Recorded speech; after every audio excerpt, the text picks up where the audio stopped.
Good evening. Welcome to the Scio Township Board of Trustees meeting, June 10th. Bringing this meeting to order at 59. 6:59. I guess we're a little early, but Deputy Clerk Collegia, could you call the roll, please? Sure. Supervisor Carey, Present. Treasurer Yeaple, Present. Clerk Flintoff, absent. Trustee Brandt, Here. Trustee Noel. Here. Trustee Reed, Here. Trustee Riser. Oh, he will be late. Okay. Okay. Yep. Please stand for the Pledge of Allegiance.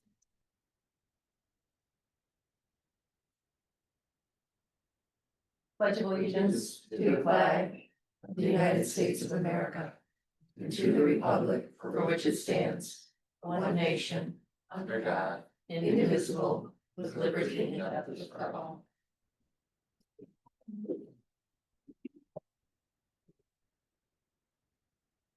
Now it's time for adoption of the agenda.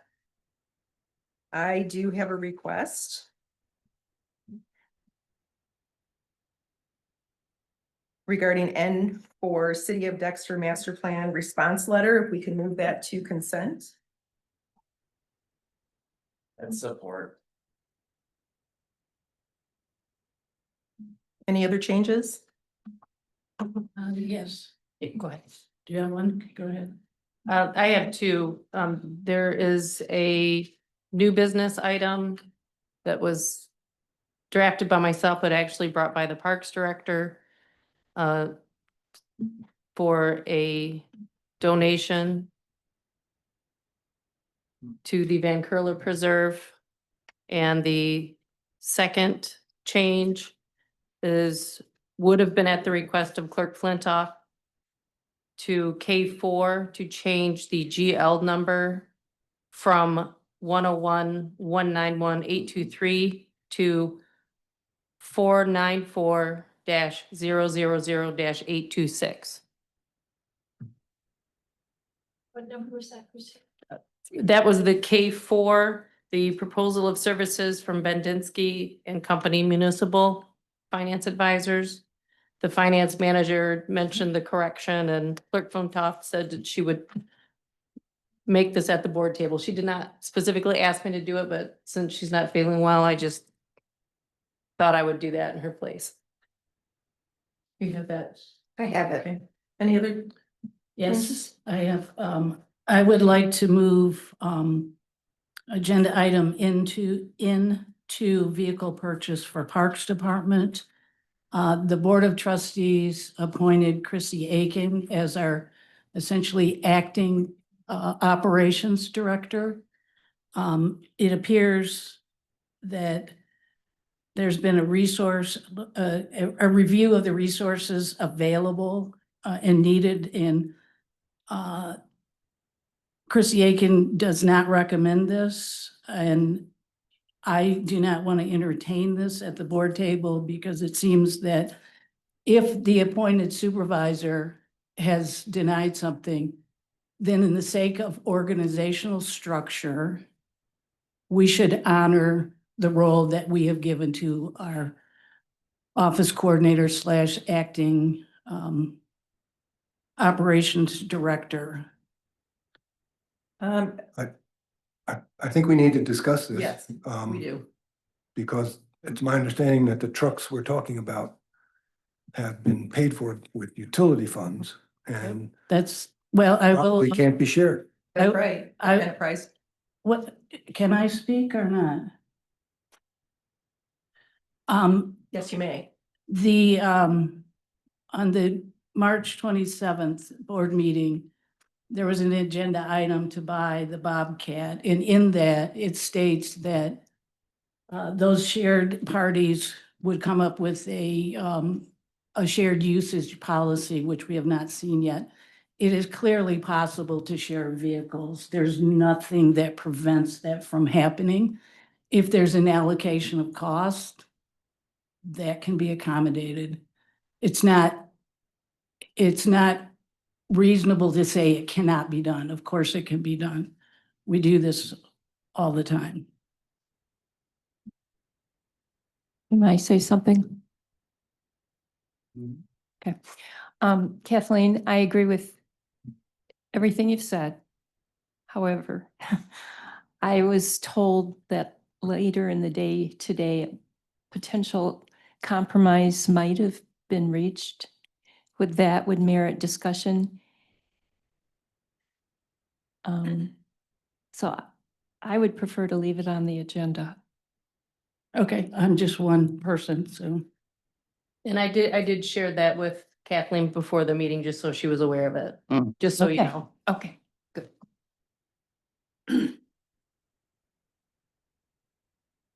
Anything else? Okay, is there a motion to approve the agenda as amended? So moved.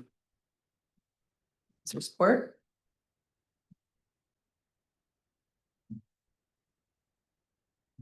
Which amendments are we Yeah, talking about? that's my I- question, because that was, Okay, if we're gonna, Moving N4 and adding N5. Moving N4 to consent, okay, adding N5 about the donation to Van Kirk. And changing the GL number. Oh. oh yeah, Jail. Thanks for waiting. You didn't. then I Get would, that? Yep. Yeah. Okay, then I would. So support Kathleen's that. suggestion is not included. I'm sorry. Her suggestion is not included. No. Okay. Hi. Okay. Could we do a roll call vote, please? And I'm wondering if they can hear us. Okay, per rules of order, we'll be starting with Yeaple tonight. Yeaple, Yes, Flintoff, absent. Brandt, Yes, Noel, Yes. Reed, Yes. Riser, Yeah. Carrie, Yes. motion passes. 6-0. And that's for the adoption of the agenda or the That was amendment of the agenda? adoption of the amended agenda. Thank you. Okay, we have declaration of conflict on here. I guess that's just a standard. Moving on to correspondences received. Any discussion? Okay. Now's the time for public comment. This is the time for members of the public to speak to the Board of Trustees for up to 5 minutes on any matter. We begin with anyone that's present. Please come to the table.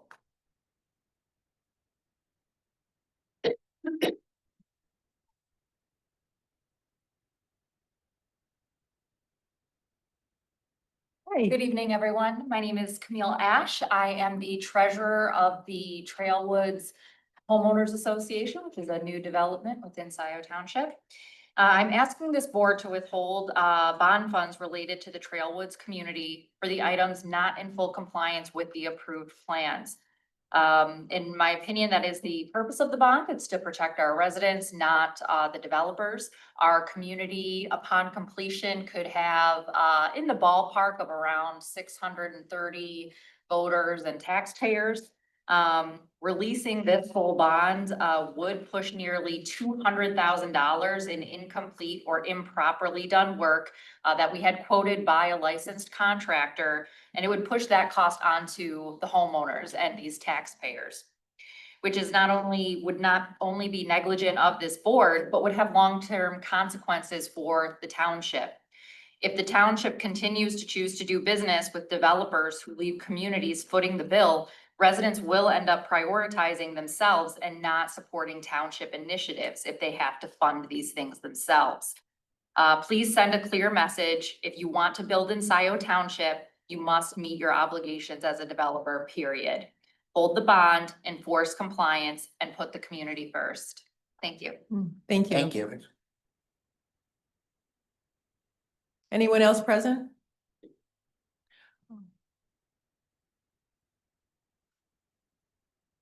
Good evening, Vitaly Ivanov, also a member or a resident of Trailwoods.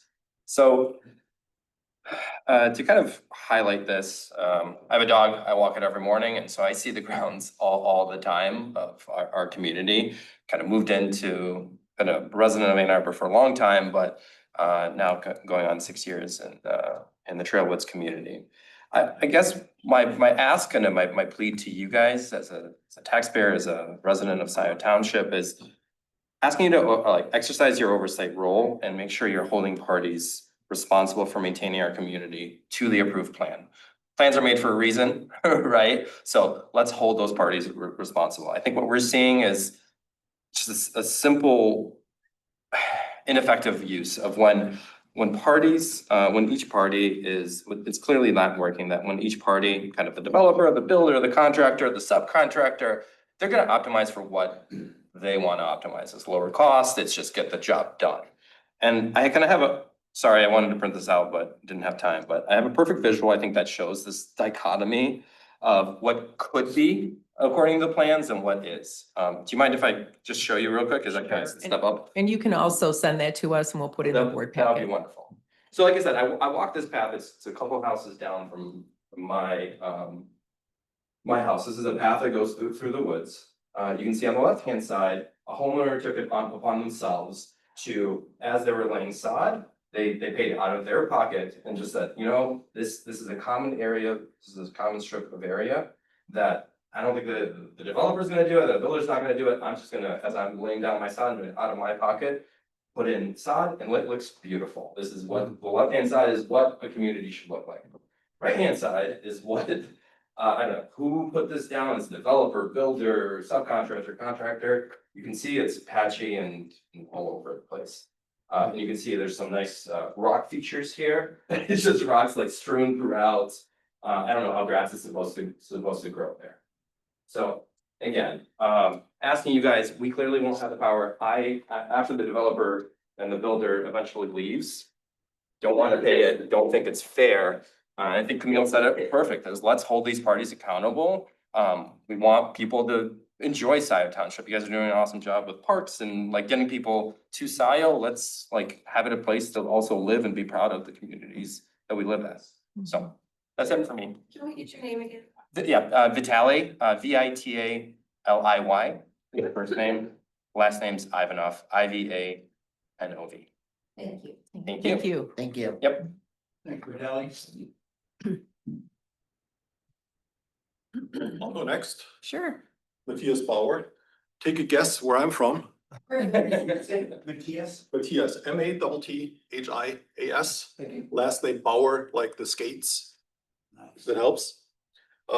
So thank you very much for the opportunity to speak with you today. I'm also a resident of Trailwoods and I'm a board member.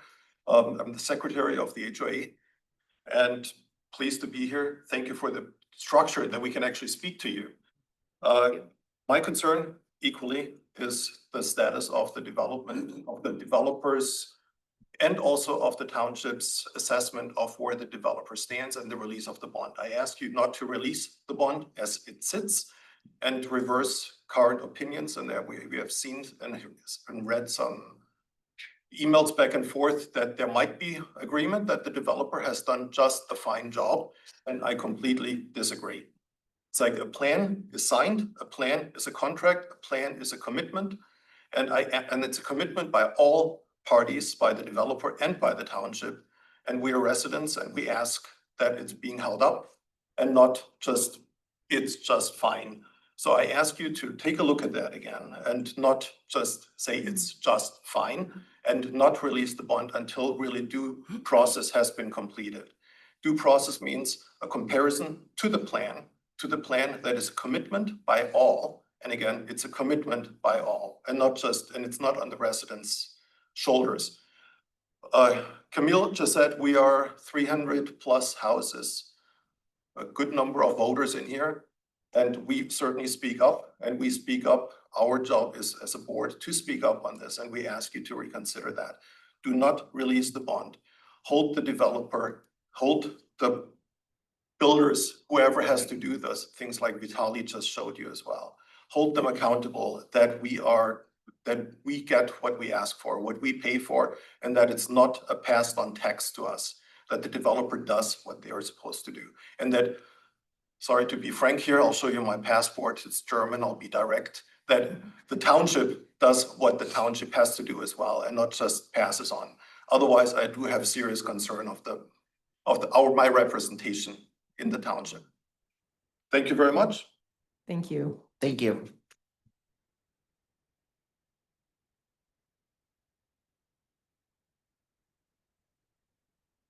Hello, thank you for Hi. your time today. My name is Tyler Kupchak. I'm also a resident over at the Trailwoods residence. And also just want to express my displeasure of the development or the developer. I've had a few conversations with him via email and they haven't been very productive. In the area where I live, there's a large central community area behind easily 15 houses, and it's for the last 2 years, it's been sold just dirt, rocks, and this past spring and summer, it's been a whole weed farm and dandelion. So me emailing him, he assured that he would take care of it. All that meant was getting a lawnmower, someone to mow down the dandelions, and then someone 2 weeks later sprayed half of the field where only half the weeds are dead. Who's What's that? You emailed him. Him, David Stolman, the developer president of Biltmore Thank you. Development. And a month later, after expressing how not a whole lot has been done, he expressed how the rain was the reason why they weren't doing anything. I had showed him the agreed upon terms of laying topsoil, seed, fertilizer, etc., for the developer to initiate and then the homeowners to take over once it's come to fruition. And upon him seeing this agreement, he said this is the first time he's seen these terms before. So I thought that was pretty alarming that someone who's overseeing this community and this development has never seen these before. At least, why would he say that to me? I'm just a resident. And so that was concerning, as well as my last email to him expressing how poorly the area looks and how unusable it's been for 2 years. He said, well, no one's complained to me. So he's the president of a very big company, I assume. I had to go through multiple channels just to get his name. He's not a common person that you can find. So it's just been very disappointing. And like I have a young family. This has been a completely unusable area. My kids, they have to play next to the street in my front yard, which I would like them to be in this back community area. So thank you for your time. Thank you so much. Good evening. My name is Nicholas Ehrlich. I'm also a resident at Trailwoods. You've heard a lot already. I'm just here to reiterate 2 things. One, as Tyler just mentioned in his email communication with David Stolman indicated that this was the first he'd heard of it. I find that to be disingenuous, almost fraudulent, if you will. David has been part of many discussions, including many of the discussions last year about the road. So I'm very concerned about his attitude there, and I would expect the board to hold him accountable. Also, I would like to reiterate what Ivan showed you is just one of many, and I would like an opportunity to send you more than what he has to show you a comparison or some examples of what hasn't been done, also per the plan. And lastly, I have heard that the board has walked the area, and that this may be hearsay, but I'm just going to say what I'm going to say, which is I've heard that that has happened, or that someone from Scio has walked the area and has approved it. And if that is true, I would request that that be redone with a resident or a member of the board, hopefully a member of the board present. Thank you. Thank you. What's your last name again? Ehrlich, EHRLICH. Thanks. My name is Aaron Cohen. I guess I have something to share real quick as well. I didn't print out enough, but some of you may have seen it, if not. Right. Yeah. There. So a couple of people have referenced, plans, this, that, the other thing. These right here are within the landscaping plans that are within the PUD, which was the agreement you all came up with the developer, so I'm assuming that that stuff would be adhered to, so people have referenced those things, I think it's important, Vitaly showed pictures. One side has some grass, one side doesn't. There's very specific things that are outlined in these agreements. You guys spend a god awful amount of time Mhm. putting agreements together with developers. I guess for a reason, I don't know what that reason is at this point, because you're hearing from us that it's not being adhered to. So, I'm here tonight really to ask the question of every Scio Township resident living in a PUD should be asking, and what's the point of having approved development plan if no one enforces it? Trailwoods was approved with specific requirements. These weren't suggestions, they were binding conditions in the development agreement and the approved landscape plans. And yet, more than 5 years into development, there has never been a formal township inspection comparing what's on the ground to what's actually approved. Not just checking off quantities of trees and shrubs, but assessing quality, placement, species, and construction standards. During that time, we've documented persistent issues, improper grading, drainage failures, dead or missing trees, incorrect species, undersized plantings. I'll give one clear example is weed barrier fabric is explicitly required under all mulch beds. You guys can see in that, I don't remember what number it is, 4 maybe or 9, whichever. That hasn't been done anywhere in the entire subdivision. And I know that sounds petty, but guess what? That's $50,000 that is being asked for us to cover as an HOA, and the homeowner is being asked to foot that bill simply because no one enforced a clearly written requirement. Carlisle Wortman appears ready to sign off on landscaping work within the first 2 phases of Trailwoods. But with this many obvious problems, it's hard to believe the approved plans were ever referenced. The missing weed barrier alone should disqualify any sign off. OHM and 2 members of this board conducted a site walkthrough in March. I just recently received a letter stating, and I quote, "No further action is recommended." OHM's role is engineering. I'm not sure how they fall into the landscaping plans. So I don't know why that was important for landscaping issues. And as confirmed to me directly, the walkthrough did not involve any use of approved landscaping plans. It was a surface level observation. And frankly, it felt more like an attempt to placate me and other residents than a serious inspection.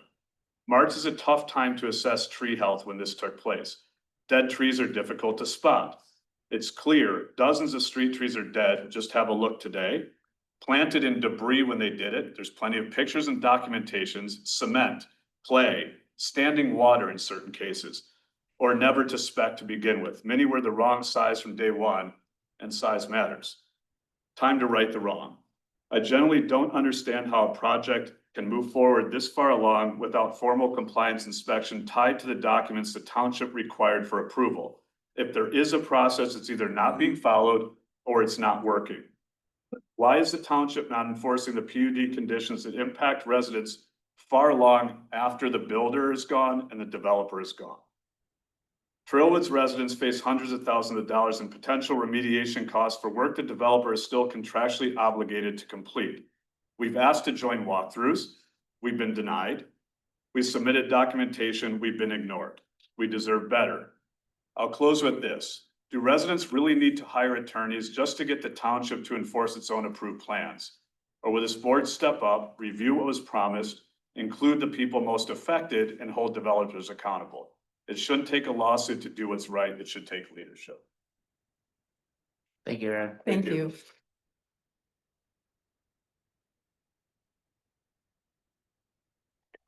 Anyone else present have public comments? There's movement, okay. I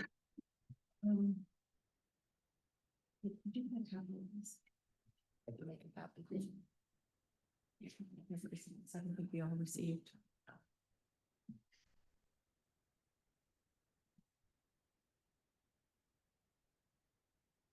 Pam Boyd, a Scio resident, Scio Community Newsletter, Scio Government Watchdog.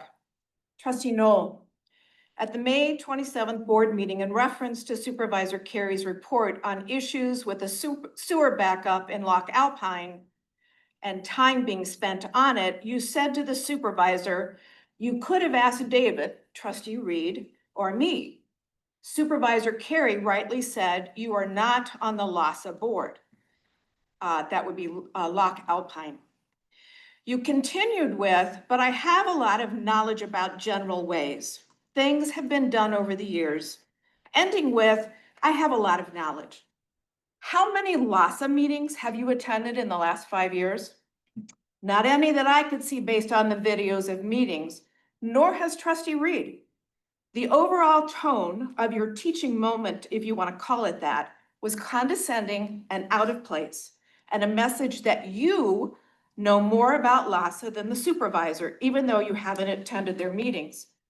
Trustee Knoll, when you became a trustee, did you immediately know everything upon taking the oath of office? Or did you at times have to study to come up to speed on a township topic? Your statement that night introduced me to a snapshot of what Supervisor Carey must be dealing with behind the scenes of day-to-day township activities. It must be ugly at times. While Clerk Flentoff is not here, I've got words for her as well. As you continue to desperately grasp a foothold to retain your power in areas not under the clerk, I have a question for you. While I was researching my old LASA data, I discovered in April of 2022, I'd sent a notice to the LASA board asking that I be added to the meeting distribution list because of issues of lack of public notice. I also found a note where I referenced sending the LASA board the Open Meetings Act because they had been violating the OMA for like forever. My question is, why in the heck didn't you teach LASA about OMA when you joined their board? Why did it take a resident to do that job?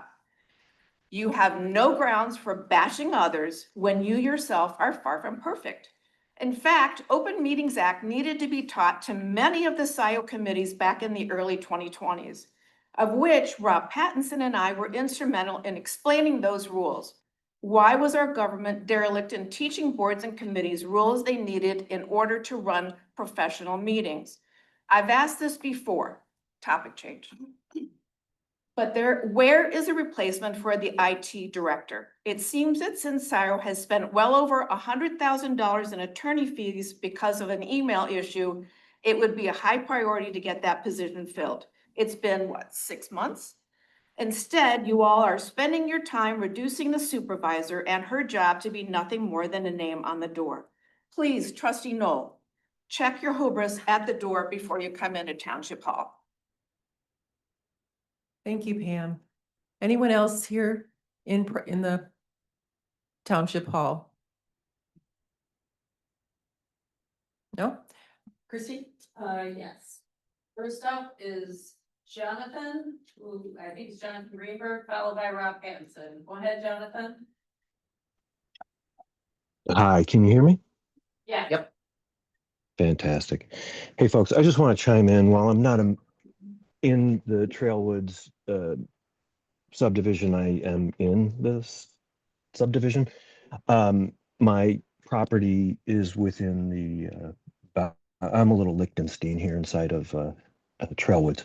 And I want to speak to the same issue that the other residents have been speaking to, because the appearance of Trailwood, as well as the part of my property that extends into Trailwoods, had been part of a master plan. And like many other folks have noted, the plan has not been met in letter, intent, any which way or form. In fact, the area that was alongside my driveway in the agreement plan. I'm sorry, did somebody have something to say? No. Oh, I'm sorry, I'm getting feedback then, my apologies.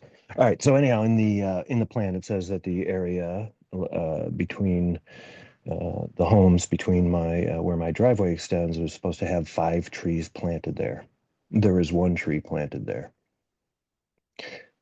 I think we all know the difference between 5 and 1. But to what a number of township residents pointed out, May 6th, there was a walk through. See, on May 25th, Mariah Fink, your attorney, forwarded me a walkthrough report. It starts off with, "Thank you for your patience," because I had originally asked about this in February. It says, "I do see in the development agreement that there was some landscaping by the developer at the end of your driveway where it entered the Trailwoods project. Attached a report by OHM after its most recent walkthrough of the project." That's just how it's written. "The conclusion related to your property is on page 2, driveway approach. The conclusion of the report is that no further corrective action is recommended." So in other words, one tree that is undersized is the same thing as 5 trees that are the correct size. 3 inches of topsoil and grass seed is met by clay and a little bit of grass seed and none of the protective weed sprays that were promised. And so when I read this review that I received, the conclusion was the complaints concerning the visual blight of the area surrounding the drive the drive approach and private driveway for the private residence off Green Mountain Circle were confirmed. Really kind of taking a stake here to say it's all private, right? You know, that they're not responsible. Nice. While the plantings appear to have been installed in accordance with the approved plans, there is evidence that proper watering and maintenance of the seeded grass were not carried out by the homeowner, resulting in poor overall appearance. There is no further action required at this time as the affected area is located on private property and remains inaccessible to the developer without additional authorization. Now, I can give you 8 months of back and forth with the developer about this very spot, and I can show you in text as well as in emails all of the commitments that he made to fix this area as well as others on the property that he never did. And at the very end, when the clock was running out, his response to me was, "Nobody believes you. We're not going to do anything because nobody believes you." And I asked him, "Who is nobody?" And he said, "The townships, the developer, or the builder, the what's the OHM people. None of them believe you. I don't believe you. We're not going to do any of this." Now, that's really hurtful to me because Dave Stolman and I have known each other for 10 years. He came to me to buy my property to build this neighborhood. And what he promised, what he committed to in that document, what I signed off on when I sold him my property is not what's been delivered. Not to me, not to the neighborhood. Nobody enforced that from the township. Nobody enforced his responsibility to take care of Park Road after 18 months of development activities. Nobody did. In fact, I think that was Kathleen Brandt who spotted that in the contract. Nobody held him accountable. And at the time when we asked, there's like, "Oh, well, there's no one really in the township to hold him accountable." Well, that's really great for us. We all lost, tie rod ends and all kinds of front end parts for those 6 years in which he did not do anything to improve Park Road, or the 10 years that you had money dedicated to fixing Park Road and didn't do anything to Park Road. Finally, in addressing the willingness of our township planner to sign off on anything the developers like, the property here, based on our township ordinances, the property that was used to build Trailwoods should only have included 260 homes based on the size of the land. Somehow, this developer worked with the powers that be to get 319 or 320 homes on this land. So we are way too developer friendly. We do not enforce at all. Please do something about that. And don't let this letter to me saying you didn't water your grass is the problem be the end of this. Thank you. Thank you. Thank you, Jonathan. Next up is Rob Pattinson. Go ahead, Rob. Thank you. Rob Pattinson, Scio Township resident. So last week we had the interview with the operations director candidate. And we found out that on the day of the interview, there were supposed to be 3 interviews. 2 of the candidates had withdrawn that day. As I understand it, originally there were 32 applications. So my question is, what is the plan going forward?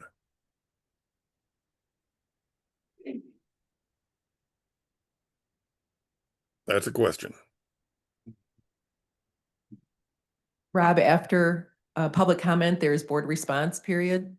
Okay. I would sincerely appreciate a response to the question of what is the plan going forward? Are we going to hear from any of the other 32 applicants to have them put forward? Are we going to talk to Amy Sell to see if she can help us get more applicants? The candidate last week was a strong candidate, but it seems to me that it is a massive mistake to base your decision on who the next operations director will be on one interview with one person. That is very similar to the mistake you made with the HVAC system of basing your decision to spend $1.57 million of taxpayer money on one quote from one contractor. So I would sincerely appreciate a response. Thank you. Thank you. Thank you, Rob. Is there anyone else that would like to speak at public comment? Please raise your Zoom hand. There are no hands raised. Christine, how many are online? 12. Thank you. Okay, now is the time for board response. Trustee Noel? Okay, I want to respond to the Trailwoods residents. As you know, a group of us did walk the property in conjunction with several people from OHM. And there was extensive discussion about the issues that you've raised. But as Aaron said, we didn't have the specifics. We didn't have a development agreement in our hands as when we walked the property. So we didn't check off very specific provisions of the development agreement. So our development review team has met again several times since that walkthrough, but we met last week. And we are going to have a meeting for Matt Parks from OHM, for Laura Krebs from Carlisle Wortman, to go through in more detail exactly what our findings were, the rationale, and their rationale for doing what they did. Mariah Fink will also be present. Mariah didn't do the walkthrough, but she was present when we discussed the letter. I came into this late. There are some issues, and I do see from the correspondence, one piece of email, how Aaron could have drawn certain conclusions about the process. But what we're hearing from OHM and Carlisle Wortman is that they have followed their traditional practices as they signed off on different phases in the development. Several phases are not signed off on yet, and there's a ways to go yet. In terms of releasing the bonds, that becomes a much more complicated process. And we'll talk to you, Mariah will talk to you about it when we have this meeting with residents. So we've had trouble getting dates. I talked to Laura Krebs this morning. We've added more dates to the possible times. We've got to get buy-in from people from OHM and Carlisle Wortman for this meeting with the residents and Mariah. But we have a new set of dates and we're waiting to hear back from people from OHM. So that's all I can report right now. I don't know where this is going to go, but at least we'll sit down, we'll try to go through all the issues and hear you. again. And I want to make a comment also to Pam. So you misinterpreted what I said at the last board meeting. My comment about David and I having experience was board experience. I never said we had LASA experience. And then my comment also referred to my experience practicing law in an insurance defense firm when this issue involved an insurance company and possible implementation of our policy. So typically when there's an event, the insurance company recommends that clients do not conduct their own independent interviews and investigations. Typically, they want to oversee such an investigation. And it wasn't clear to me that that's what's happened. It still isn't clear, but we have heard from the attorney for LASA, and that does provide some information. We had not gotten any correspondence at that time from LASA. We were just hearing about all of this for the first time from Jillian. And there's a potential to create more liability for the township with making comments to residents about who's responsible and who's not until the whole picture is clear. And just to be clear, I And- have not had a conversation with any resident. Okay. Okay. And I know there's a rumor going around about that, and I have not. All right. That's good to know. And you didn't say that last week or 2 weeks ago. And if I, Nobody you- asked me. Well, So anyways, Point of order, Madam Chair. Our rules of order state that speakers should not be interrupted. remember that. Are you finished, Okay. trustee Noel? I can be finished. Any other board response? Yeah, once I calm down after that gavel whack, but, Are you awake now? yeah, thank you. No, that's all right. But, so I want to thank the Trailwoods people who are here. I, last summer I had the opportunity to walk it, drop off lit. And you see where the shortfalls are, you see, and that photo was striking about the one side of the grass, the other grass, and, I guess I would ask, when there was this tour, was Trailwoods like HOA reps invited? Maybe not Aaron, but somebody reasonable? No. They weren't invited because OHM wanted to do it alone with us. But did you guys have like, I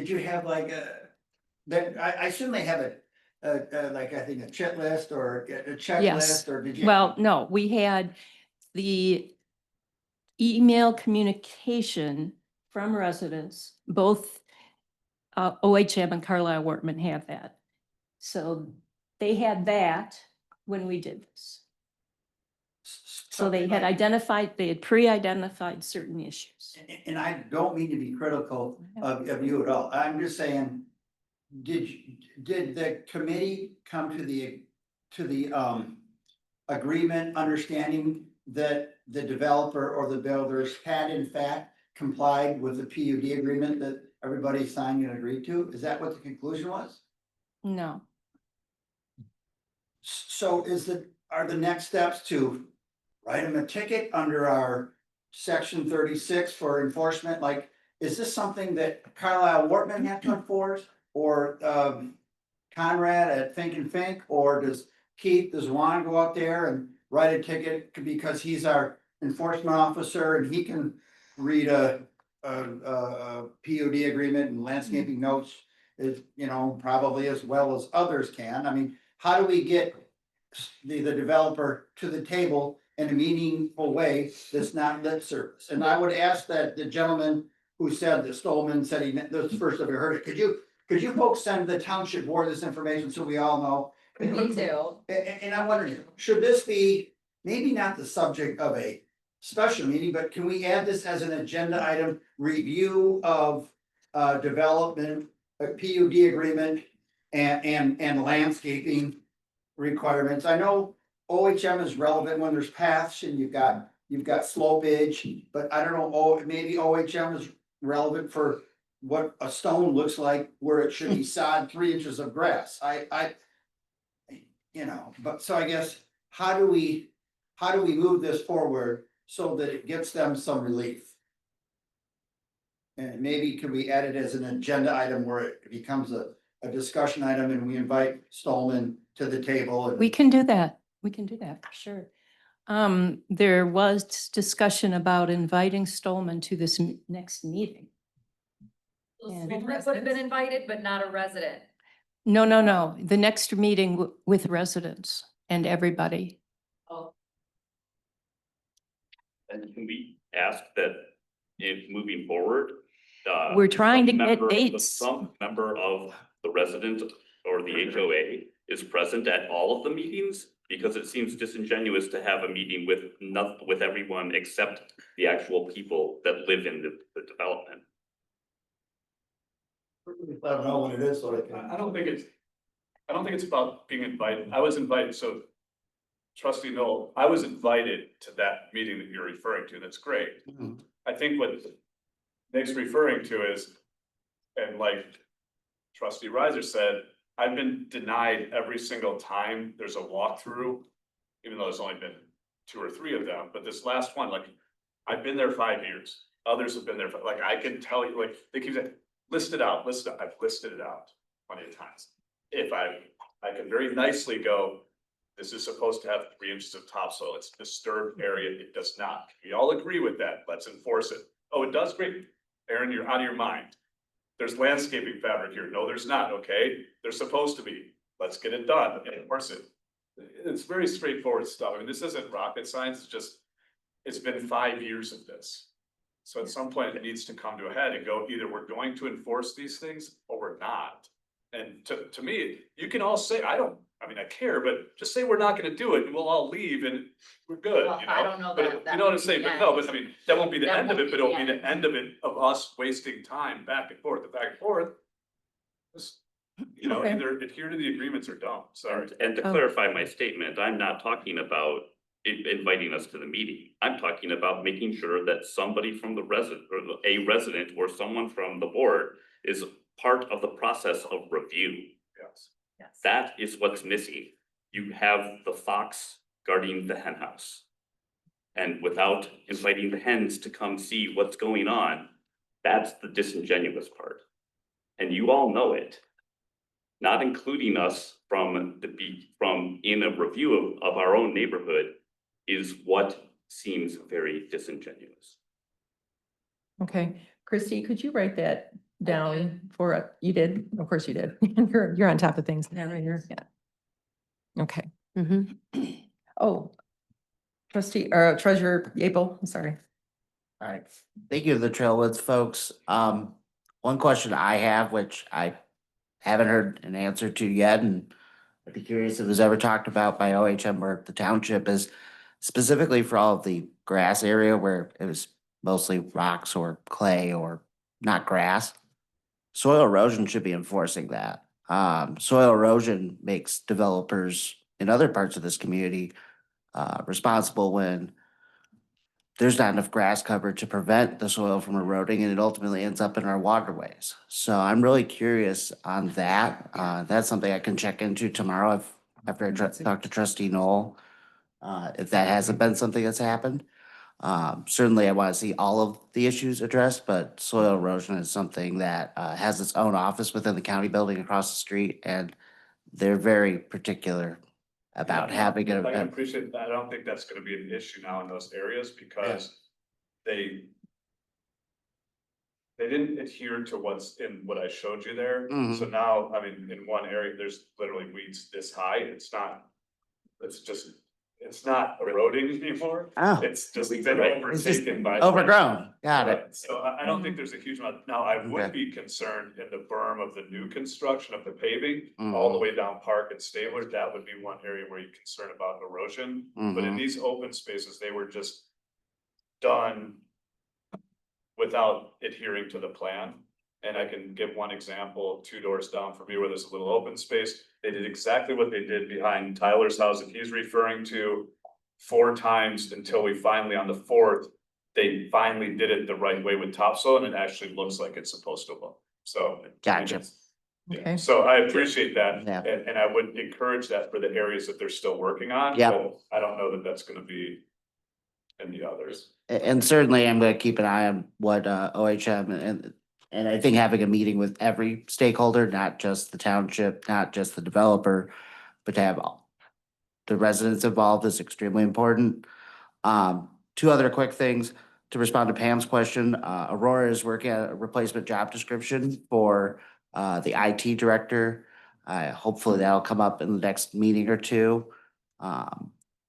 So that is moving forward. And responding to Rob, Amy Sell is no longer on her own anymore, as far as I've been made aware. She's now part of a much larger company. And there is going to be one-on-one meetings with the candidate and board members here in the next week or so. And I would expect more discussion about what our go-forward plan is, one way or another, at the next board meeting here on the 24th. Thank you. Yeah, thank you. Anyone else? Board response? Oh, I guess not. All right. This is Jonathan. May I speak just for a minute? Uh, I would like to be included on the review. That's the only comment I have. Thank you. I couldn't hear him. I'm sorry, Jonathan, I could would you like to be please? included. I'm sorry. Oh, he'd like to be included. Jonathan is saying that he would like to be included in the No. review because Okay. though he is not a Trailwoods resident. Yep. He has a vested interest in what's Absolutely. going on as he is the person that sold the land. Sold the land. Yep. yeah. Well, and also because I have And property. he still that lives is He lives there. deficient. And the property is deficient. Mhm. I've got that, Jonathan. Thank you, Christine. Thank you. Okay. Thank you. Thank you. Okay. Next is the approval of the minutes of the May 27, 2025 regular meeting.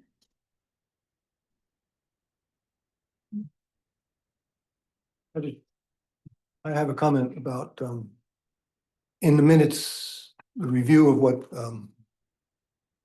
Julian, you said it was meant, and I'm not sure if this is talking about on page 45 of the packet. Actually, the subject is the Loch Alpine Sanitary Authority. It starts on page 44 of the packet, continues on to page 45. And in that summary, it says Carrie reported on a recent incident involving a broken Lassa sewer line. Yeah. It was my understanding it was just a clogged sewer line. Yeah, it was a sewer backup. A sewer backup. Mhm. So I know it's maybe a picky point, but a broken line is a lot different than a clogged Yeah. line. And It's, so I think Good we catch. should be specific. That's all I have. So. Becomes clogged. Clogged instead of broken. um, Do we even want an issue with the sewer line? Involving how about involving a Lassa sewer line? Yes, because we don't know if it was broken or clogged technically, because we weren't. okay, I agree. okay.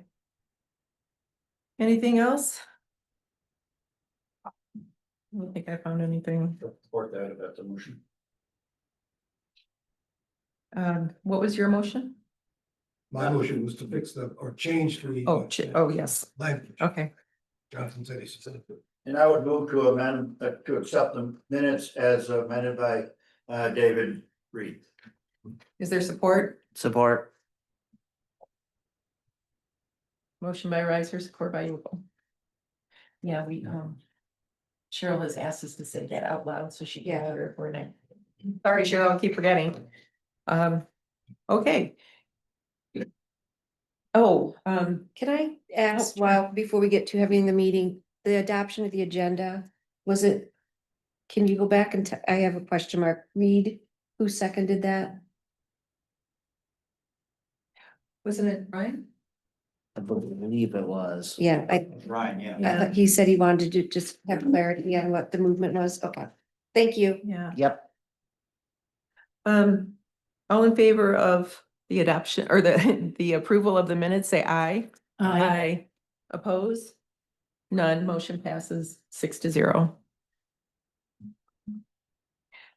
Okay, consent agenda. So K4, we have the change of the GL. Otherwise, I'd move the consent agenda as amended. Is there, Or. was that, By Reed. Reed.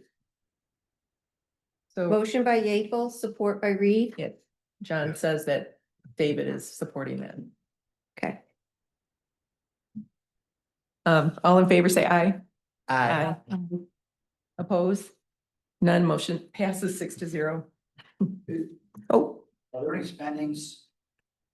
Payment of the bills, but okay, per our rules of order, which I'm gonna go back and reference, but we talked about this at the last meeting. yeah, We don't require a voice vote. unless a member requests it. Mm-hmm. Okay.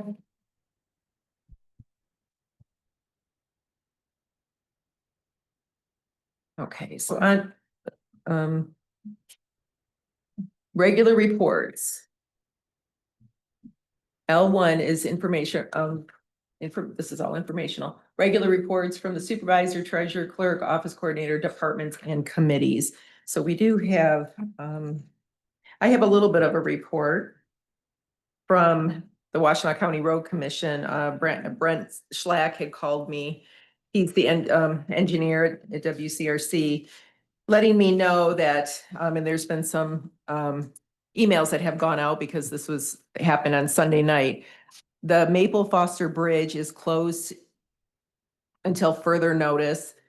Yes, there was a load-bearing cable that had broken. It's a 100-year-old bridge, and with these types of bridges, when one thing happens and if we continue to drive over it, then it could the whole bridge could collapse. So they're going to, they're shutting it down. They are looking into their emergency procurement to bring a contractor out as soon as possible, but they don't know when that's going to be. It will be fully inspected. So I did ask Mary Gillis to put a banner at the top of our website for a little bit. The detour is Huron River Drive to North Delhi to Joy Road and then back to Maple. So anybody listening and you live in that area, and the road commission has it on their website, but there will be more information. Okay, Treasurer Yeaple, do you have a report? Short verbal Or- report. We're sure. working on tax bills. Hope to have those out here the next couple weeks. So It's already tax time? Yep. Ugh. Okay. that's it. Thank you.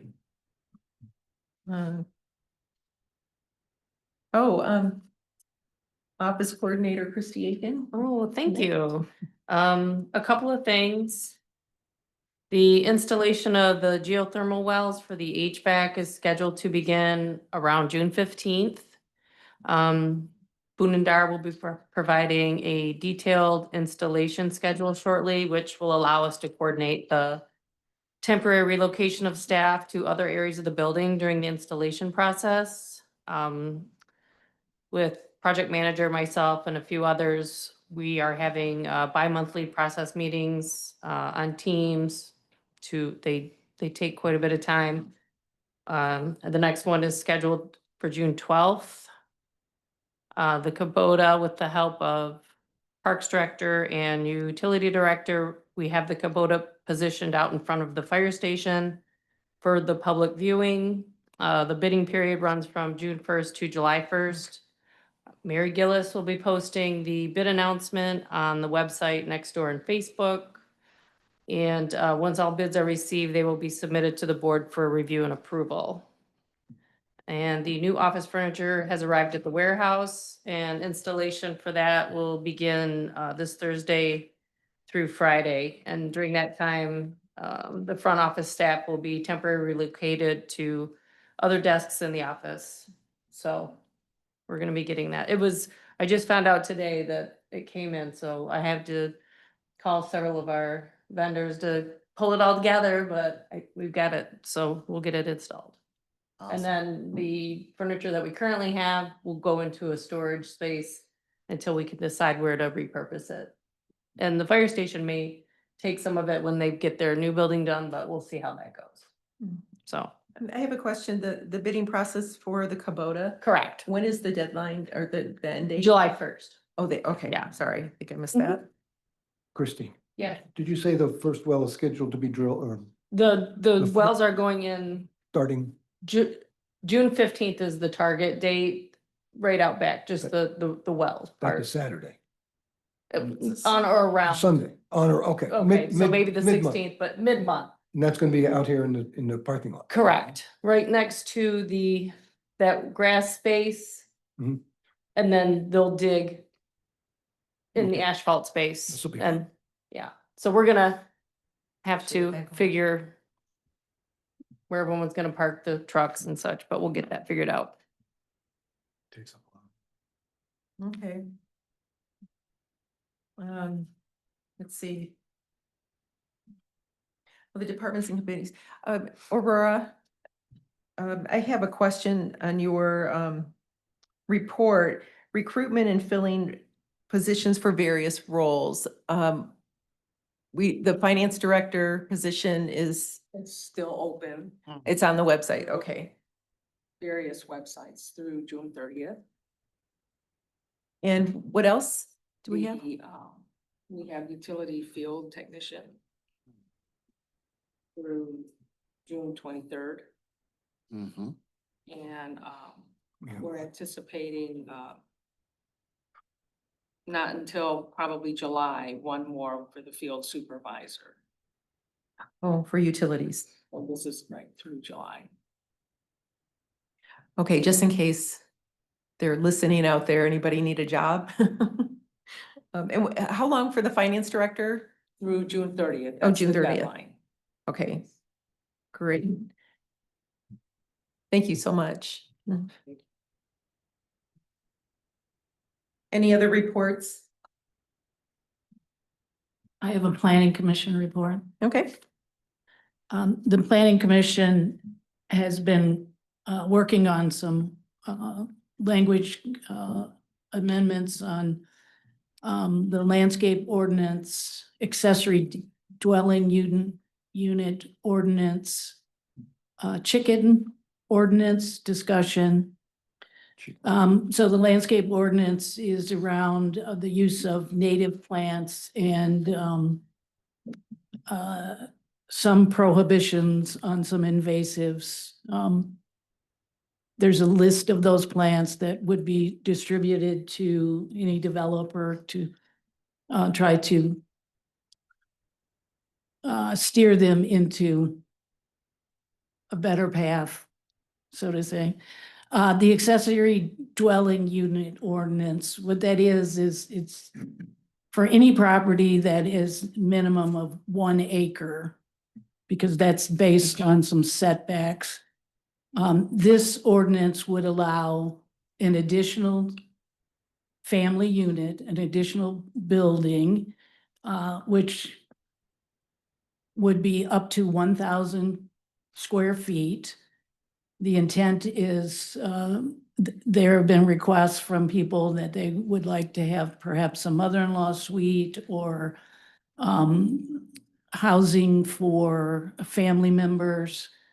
And this ordinance would allow that. The intent is to try to add additional housing opportunities. It does require that the homeowner, the property owner, does live on site. It allows one additional off-street parking space.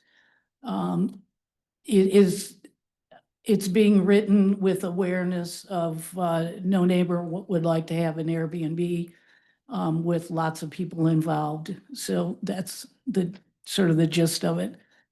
The chicken ordinance, this would allow 6 chickens, certain zoning districts, R1, R2, R3.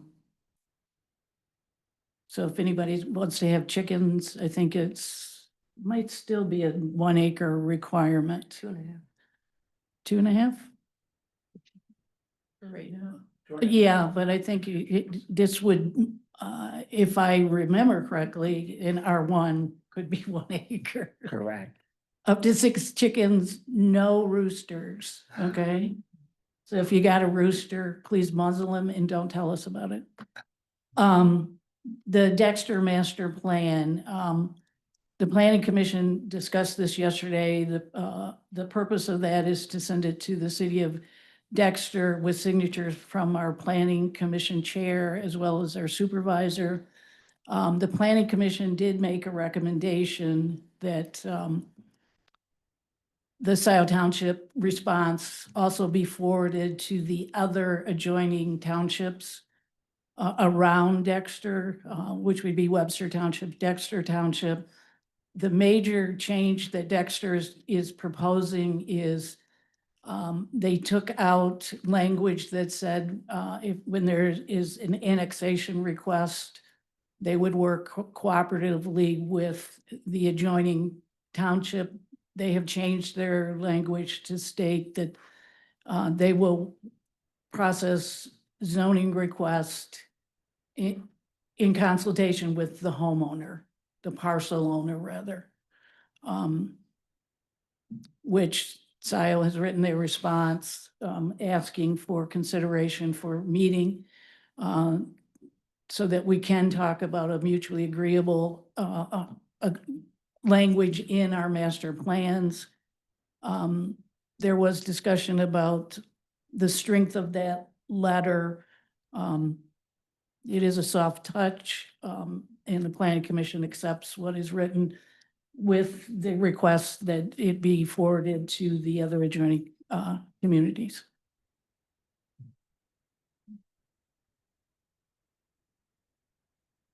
Any questions?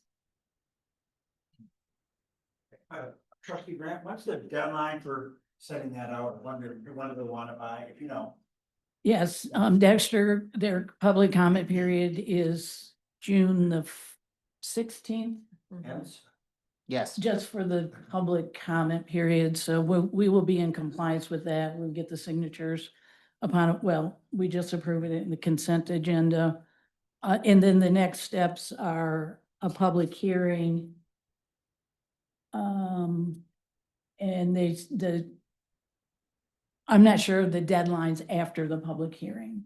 We suspect that Dexter has already has a date in mind for when they want to do their public hearing, but we are not aware of it. I know that Laura wanted to get the letter out by early next week. If that was your question. I was just gonna say the Parks Committee and the LPC meet this week, so I'll report next time. Okay, thank you. Okay. Anything else? Oh, okay. Next is LPC Annual Report with a presentation by Barry Lonick. Hey, Barry. If I can live up to the. I'm happy to stay. Barry, Barry, do you have a PowerPoint or anything? I wasn't, the way she said that. Okay. Yeah, but I saw in the packet, there's the annual report. Yes, yes. I was just didn't know if you needed anything from me. No, Okay. that was all. And I was just gonna highlight a couple things and then take questions from folks. So as noted in the report, Scio Township funds have been used to conserve 36 properties here in the township since our inception over 20 years ago. Some of those are properties that are owned by Washita County Parks, namely the Scio Woods Preserve and the Fox Preserve, to which we contributed funds, but County Parks is the owner and manager of those properties. There were a couple of conservation easements that were donated to Legacy Land Conservancy, and we just covered some costs associated with that. So here in Scio, we have 5 preserves that are owned and managed by the Parks Department here. Some of those involve a number of purchases. It's not just one property in some cases. So the Van Curler Preserve is one property. But the West Scio Preserve, for example, has 7 to 8, 9, there's a whole bunch of different little parcels that we've assembled over a long period of time into one preserve over there.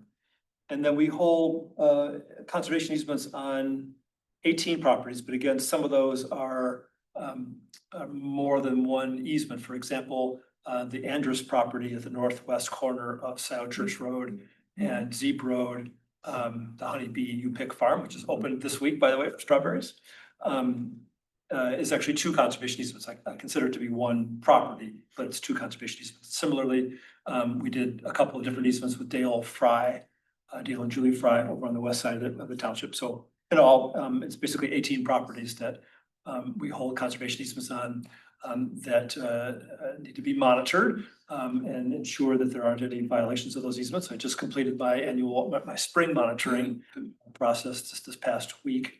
And I'm happy to say no major violations to be concerned about, but that is an ongoing responsibility for the township, as are the preserves, obviously. There was a question I heard about priorities.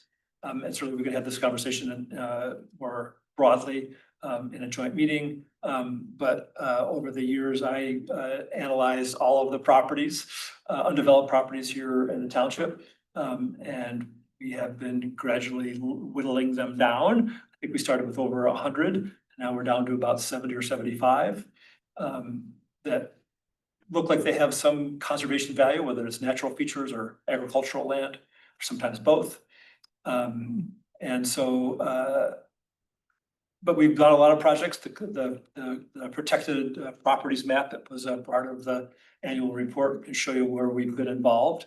And so really the priority for the LPC these days is adding on to those or filling in spots on those maps. So just a couple of weeks ago, I sent out letters and applications to a subset of that 75 or so landowners. It was 24 that I mailed to. Got a couple of responses from that. But I found over the years that some people will respond to a letter and an application. Many people won't. And so I have tracked down phone numbers for people and called them on the phone and said, did you get that application? Can we have a conversation, try to start or build a relationship with people? And sometimes it takes many years for an application to be submitted or for things to progress. A great example of that is the Hicks property, which we are under contract now to purchase a conservation easement. I remember going to a family gathering on Easter. I think that was 8 or 9 years ago. They all met, all the kids and spouses and Jacqueline when she was still alive. We met on the deck and had a great conversation, and I followed up every year with one of the sons, and they just kept saying, it's not time, it's not time. And then about 2 years ago, I guess it was, they said it's time. So sometimes these things just take a long time for whatever reason that might be. Sometimes it's when people die, like happened with the Wren's farm or the April farm that's now the Andrus farm. Sometimes it's just a matter of people saying I'm ready to do this now. So it's just a matter of continuing those relationships and encouraging people and answering questions when they come up. And eventually we get there. So that's what we're trying to focus on now, is just filling in gaps, adding on to blocks of conserved land. There's more focus, I would say, on conservation easements at this point than there are on certainly new preserves. But certainly if we have an opportunity to add on to an existing preserve, we'll do that as well. Questions? Siri, did you? No. Oh, I thought you did. Okay. Very beautiful. Oh, I'll just ask one question real quick, Barry. I've gotten a phone call from, I think we've heard from some residents before, specifically for the Anders farm. Yeah. the tree stumps and tree products? Is that a concern at all, or is that allowed under the program? Yes. Hoover culture or something? Beg your pardon? Hoover culture, Yeah, the word that starts with an H that none of us can yeah. probably spell. Um, uh, uh, Richard, when asked about that, claims that it is an agricultural practice.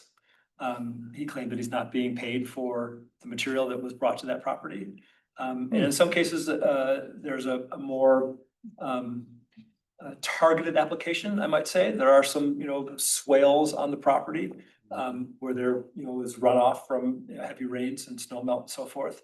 And he's placed some of that material around there to catch water so it doesn't run across the land and erode the land. That's a little more legitimate. Other times, and most of the material is in long rows, and he said that he was viewing older aerial photographs of the property and recreating the hedgerows that had been there previously. And over a long period of time, I can see that happening. I did my annual monitoring visit there just recently, and I look at those piles. And with one small exception, this year, they're clean. They are stumps and branches and that kind of material. It's not plywood or building materials and that kind of thing. There have been a couple instances of that, a little bit this year, nothing dramatic, but maybe it was last year. When, word got around that was a place that people could take their stuff. And I took pictures of all that stuff and spoke with Richard about it, but it's actually Richard's mom that owns the property, and brought that to her attention, just said, look, this is not acceptable, this is dumping, and dumping is prohibited in conservation easement. And that material needs to be decided. So that's the line that we've been taking on that is, it's sort of a, long-term vision of building soil health and creating these tree lines again. And if it's clean material, okay. But if it's junk or building material or anything like that, it has to be removed from the property. Gotcha. Thank you. One comment on that. I bought some property here about 30 years ago. And when I first walked it, I noticed there was more than one, but at least one fairly large fallen tree laying flat on the ground. That was 30 years ago. It's still there. And it hasn't changed that much. It's still recognizable as a tree. Yes. So my concern is, the way I understand this, whatever it's called, Hugo culture, is that the idea is to put sticks and branches and wood in touch with the ground, or in contact with the ground, so that the animals from the ground and the insects, et cetera, salamanders, bugs, et cetera, can actually enjoy that wood as a place to live and a place to eat. Many of those rows, though, are 4 and 5 feet tall and are not, or higher, and not in contact with the ground. So I'm not sure. It could be 50 years or more Very long time before that is gone. So I would contest that this is not Hugo culture. To get money from But, people that are out there. well, he said it's not being paid. That's what. But basically just the way, I'm not sure why he's doing it, because it's not attractive. Now, I have seen the fences where you take the branches and you weave them and you make, Yes. those are fairly attractive. It's a fairly good use of dead branches, but the stumps and the logs that he's doing there, that's not Hugo. I don't think that's Hugo culture. It's a stretch. Yeah. I'm not gonna argue differently. Yeah. But, look at the definition of what is dumping in the conservation easement. It's not really dumping by definition. And there's also an allowance in the easement that you can create brush piles, for various uses, including wildlife habitat. So, it's towing the line. I'm not arguing that. I'm not crazy about it myself, but if it's not dumping by the definition that's in the easement, and he says it's a long-term vision. We'll all be dead before that's. Yeah, for sure. So will he. So, Yeah. I'll wait my turn. No, go ahead. Go ahead. So is he still taking on new what you would call brush and I would call big ass trees. Cause some of those trees were quite substantial. Oh, yeah. I mean, big, thick trees, And Barry. one of the other arguments that he made, you know. was But like, is he still taking it on? I don't think he is anymore. I didn't see much of any in the way of new material when I went. How about the ASPLUNDH trucks? Are those still parked there? They're not. See, that's what makes me doubt that it's hugelkultur. And he brings in 20 trucks for money or for whatever favor, like, I mean, the guy appears to be taking liberties with what we use township money for. And like these giant tree piles, to call it brush, I mean, we've all probably had brush piles. In cleared property of brush, but those are significantly thicker, higher to be on the scope of what a normal brush pile. Yep. So I guess that's the question I have about what's going on there. Another question that I have, and that's on your map, thank you for the map. This map is January 2023. Is this the map that was included in your in the packet? It was January 2023. Is that the most recent the protected property map? And I have a request, if possible.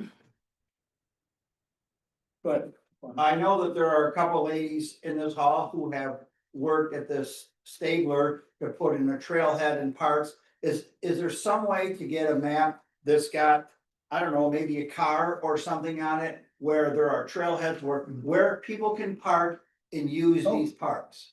Sure. I mean, this is great if you're reporting to whomever of all the stuff, but I want a map that residents can use to like, where can I go? Maybe a different color. Yeah, something, or like a park, something with a trailhead, like Van Curler has a trailhead, and Park Marshall has a trailhead. I think that Stabler, which isn't even unnamed, which isn't even named at Park and Stabler, I don't know what Sykert? that was the family that we I bought. don't know what the name of it is, but. It's just part of the West Scio Preserve. And maybe it should or shouldn't be if it's separate with a different parking location and that's not connected, maybe it is obliquely connected, but so could we get trailhead markers? Sure. On a map and make sure that includes all preserved property, please and thank you. Or something that with, or a demarcation where there are paths. The trailhead, I assume you wouldn't put a trailhead unless there's paths, although I don't know that. Oh, looks like Murphy ran No, off. she knew these hard questions would come. Yeah. We can work on that. Yeah, we can certainly put, you know, a little star or something to indicate where there's a Yeah, trailhead. like a trailhead or pathway or something, you know, please and thank you. There is a distinction between public parks and preserves and conservation easements. Right, But but just, it doesn't show you where you can get like, to. if I wanna know where I can go take a walk in the woods. Yeah. And, you know, Well, take a walk in the woods. take a hike is what you're telling me, I get Yeah, it. but Yeah. there's a lot of them. Yeah, so we can certainly put little dots on here to say. Something, Public and access. add it to the legend, please and thank you. Yep, you got it, man. Barry, just another comment on hugelkultur. Yes, sir. A quick Google search shows pictures Yeah. of hugelkultur. And the lines of wood are covered in 3 or 4 inches of topsoil Yeah. with things growing on top. So basically what they are is mounds, not Yes. rows of stumps and logs. Right, my understanding is that you excavate an area and you put logs in it first, and you put grass, and you put a number of layers in it, and over time, as you said, it, you know, the wood softens and critters eat it, and it, you know, comes out, and you build soil health from that. Is his plan to cover those? I don't know. Because if he's truly doing hugelkultur, he's got to cover them. Otherwise, he's just dumping wood. Correct. I mean, and the other thing he said, is that, you know, that was material that was going to a landfill. And thinking broadly, it was material that, you know, would be better off being spread on. Now, I will also say that he has, brought in a you know, large scale chipper. Mhm. And, you know, like you would see, you know, a tree, management, company using, and has had a good bit of that material chipped up and that he's now spreading on other parts of the property. In fact, there's several mounds of wood chips out there, and he's gradually moving that out into other parts of the property. So that's being done at least, but some of those piles are large enough that they're not gonna get to that stage. Well, it might behoove us, and might behoove him and you to actually, or for you to stress the fact that Yeah, let him know the board was asking. agriculture means covering or semi-burying the logs and then covering them with dirt, Yeah. not just making a hedgerow. Yeah. Because that's what he's done. I want to come back to the question about the trucks though. Oh. And that came up, somebody made a mention about that. I called them about it. He claimed that it was a temporary use. They were doing work in the area, and it prevented them from having to drive back and forth. So he's all these excuses, save the landfill from stuff, save the gas mileage from here in Ohio, and we're hiring you to enforce those conservation easements. That's correct. So when we look at that, I think, why is Barry letting this happen here? So just FYI. In terms of the trucks, I went out there and saw the trucks, you know, from my own eyes, and a line of cars. So people were driving their cars to that site, jumping on the trucks, going off and do their work for the day, coming back at the end of the day, getting their cars and driving home. And I wrote that up in my report and said, this is not permitted. It's very clear. Conservation easement, you can park vehicles on the property if it's in support of agricultural use, like the U-Pick operation. And that's clearly not. And yes, maybe doing a good deed and trying to save carbon, getting spewed into the atmosphere, sure, it's not permitted. And so I wrote up in my report, and I always joke about this when it comes to Richard, God bless him. His mom owns the property, so I gotta call his mom about this. Tell his mom. Well, she needs to ground him. She probably needed to ground him like 50 years ago. But I told Lois, look, this is not permitted. It's very clear in the easement, you can't do this. And you need to tell your son, stop doing this. So it'll be in the report, and something I will pay closer attention to. That's a little easier one to deal with than this whole thing about stacking up wood. I mean, over time, yeah, maybe 50 or 100 years, it will deteriorate. But it's not who. I am. It's Richard's own version of Google culture. You know, but you know, again, looking at the easement, does it meet the definition of dumping? Not really. Why? Because it's environment, because it's made out of wood instead of concrete or refuse? Yeah, Garbage? plastic, you know, trash, that kind of thing. That's what the dumping paragraph is meant to prevent. The other thing I wanted to mention is that the report does indicate that we did not close anything last year. We have 2 properties under contract. The Hicks one is one, and Peter Hayden's property was the second one. We're a couple steps behind with another 2 projects that I anticipate will come before the board here in the next few months, hopefully. And lots of details to work out on these things. And then there's several others that are a couple of steps behind that. So I think that we will be looking at closing 3 to 4 properties this fiscal year, probably this calendar year.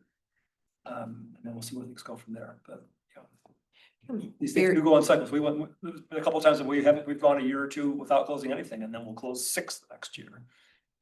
Barry, how's it with the federal government and the state with their budget? Yeah. How much money do we have? How is that affecting the potential properties that you're talking about? Great question. So we do have a federal grant award for the Hicks property.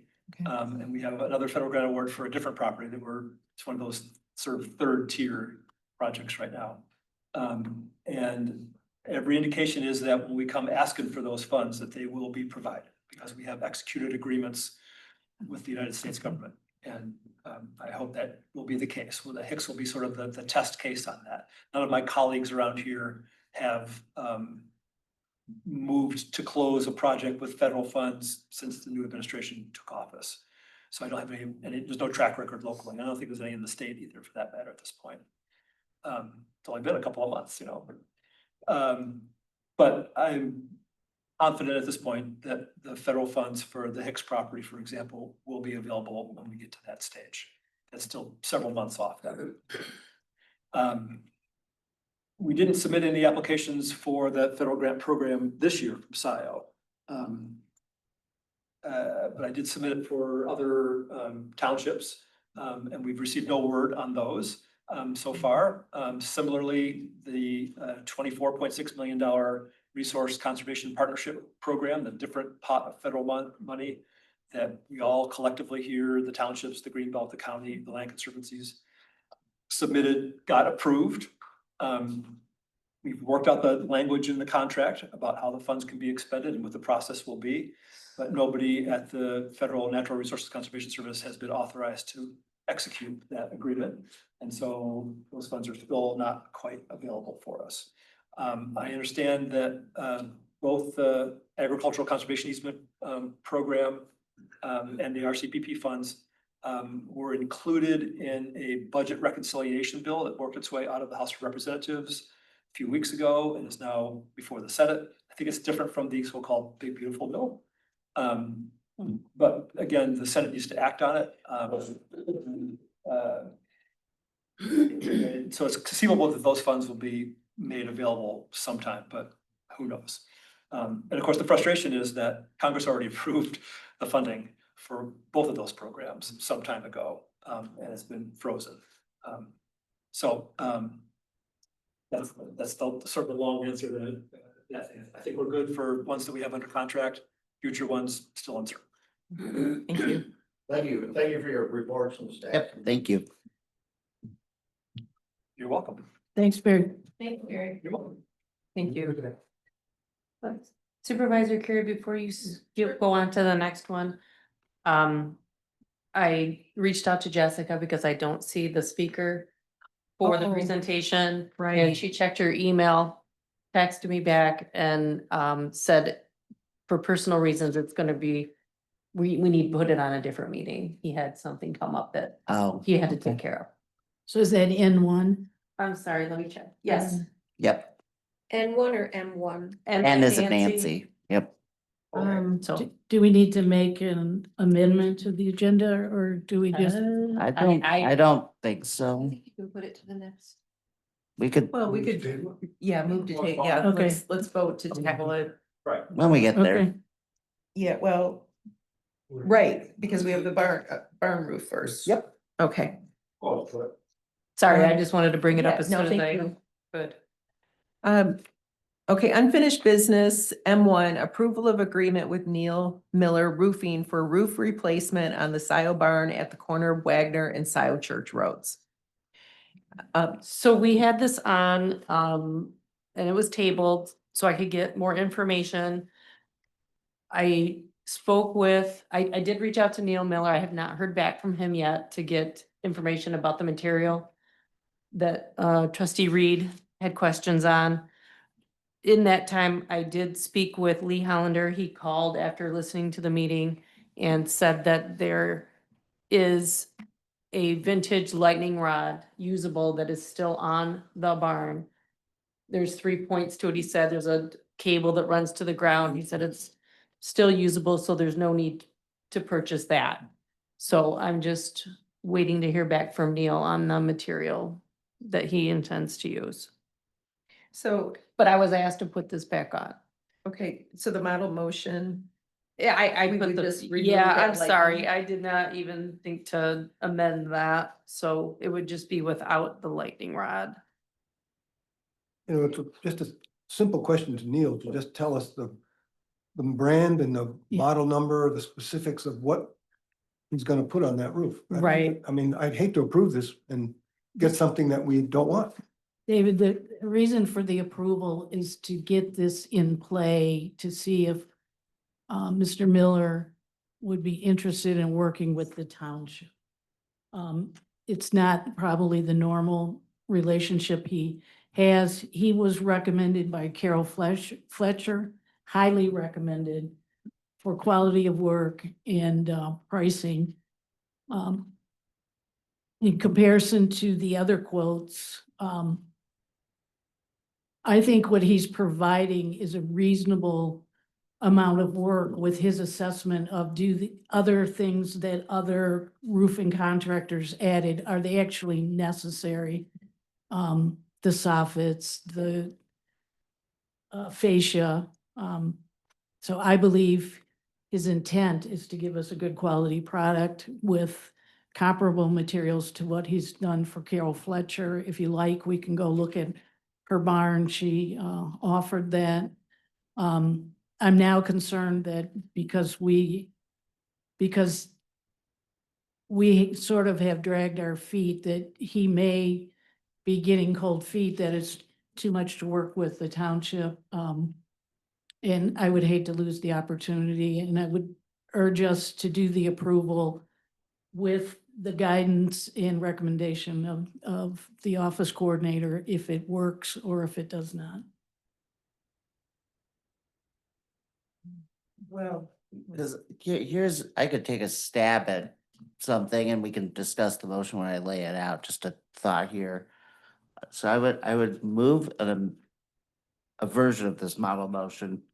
I'll try this, to approve the proposal from Neil Miller Roofing in the amount of $22,500 for the re-roofing of the township-owned barn located at the northwest corner of South Wagner and Scio Church Roads. And authorize authorize a contingency amount not to exceed $1,500 for dumpster rental associated with the project from Fund 101-265-931. Additionally, to allow the office coordinator to review the specific material used on the project and make this approval subject to her approval. Something like that. We could work on the language. Trustee Reed, what is your concern with the corrugated? Well, so what Neil has here, he has corrugated metal. Something, I don't know what that says. Well, there's, It says corrugated material, corrugated metal located at northwest corner of Scio Church and South Well, Wagner. there's all different types of corrugated metal. I think Rob Pattinson afterwards mentioned that we should get, I think it's something called Alumagalv or galvanized aluminum. Yep. But there's steel roofing, there's aluminum roofing. There's also the old roofing that looks like a sine wave, just, like an S. That's corrugated. That's corrugated roofing, and I don't think we want that. There's standing seam roofing, which is a little more expensive, it's attractive. So I don't know what is on, what type of roofing is on her barn, the one we're using as a sample. We haven't looked at it. Okay, all right. So that's all, I just want to make sure we don't get the kind of roofing that used to be on chicken shacks years and years ago. That's what I'm concerned, the old galvanized. Yeah. The thickness of the. And how thick it is, right? It waves at you when the wind blows. Yeah, yeah. Yeah, I think that, And he may be doing a really, I just, all he had to do, to answer your question, all he had to do is, I'm gonna use the XYZ company's number 6042 black or gray or whatever. That's all he had to do. And I'm surprised that he couldn't at least spend 5 minutes to either call you or Well, mail you I'll something. share A little with you disappointing. what Carol Fletcher said when we discussed this a couple of meetings ago. I said, I have a call out to him. It's been a couple of days, I haven't heard back. And she said, he will call you back, and he did. Well, he hadn't called us back, right? He did the first time I reached out to him. And then I did leave a detailed message after the meeting. He also And- said that he's 2 to 3 months out in scheduling.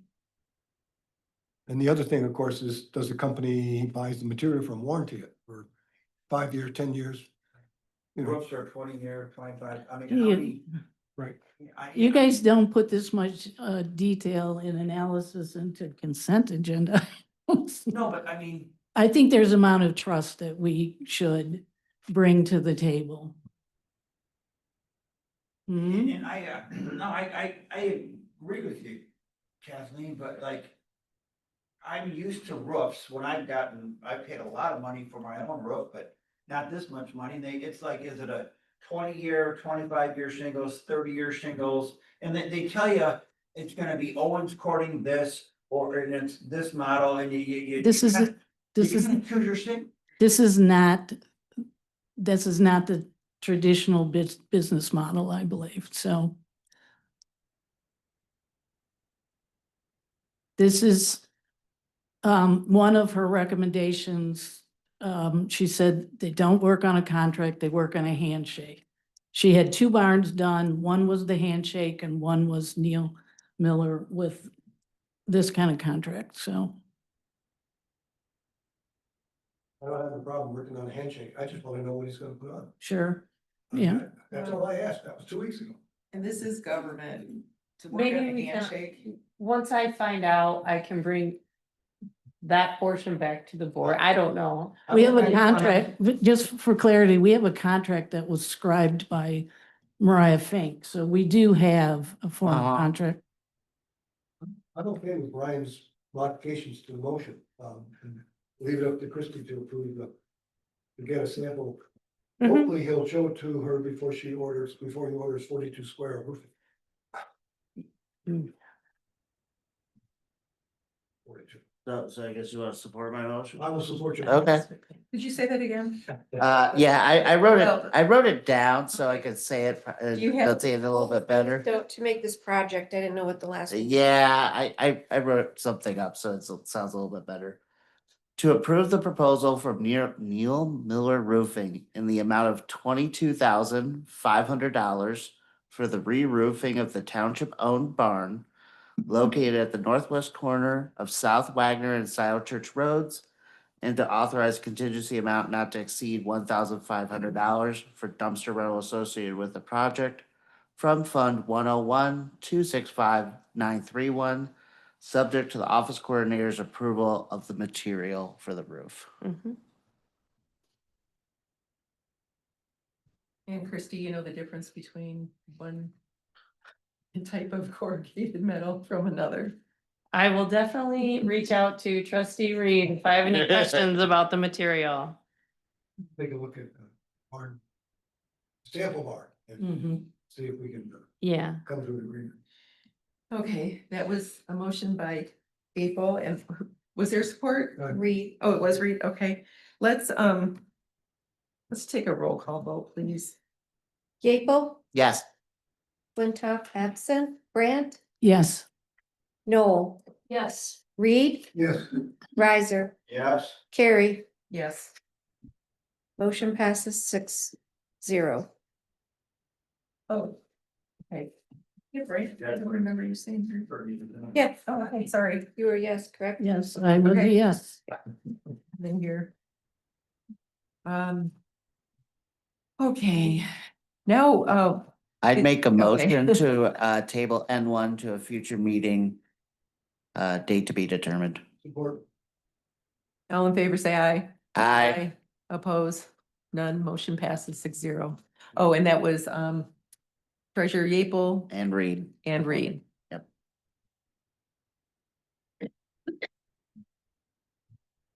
Okay, the next on the agenda is N2, possible action, vehicle purchase for Parks Department.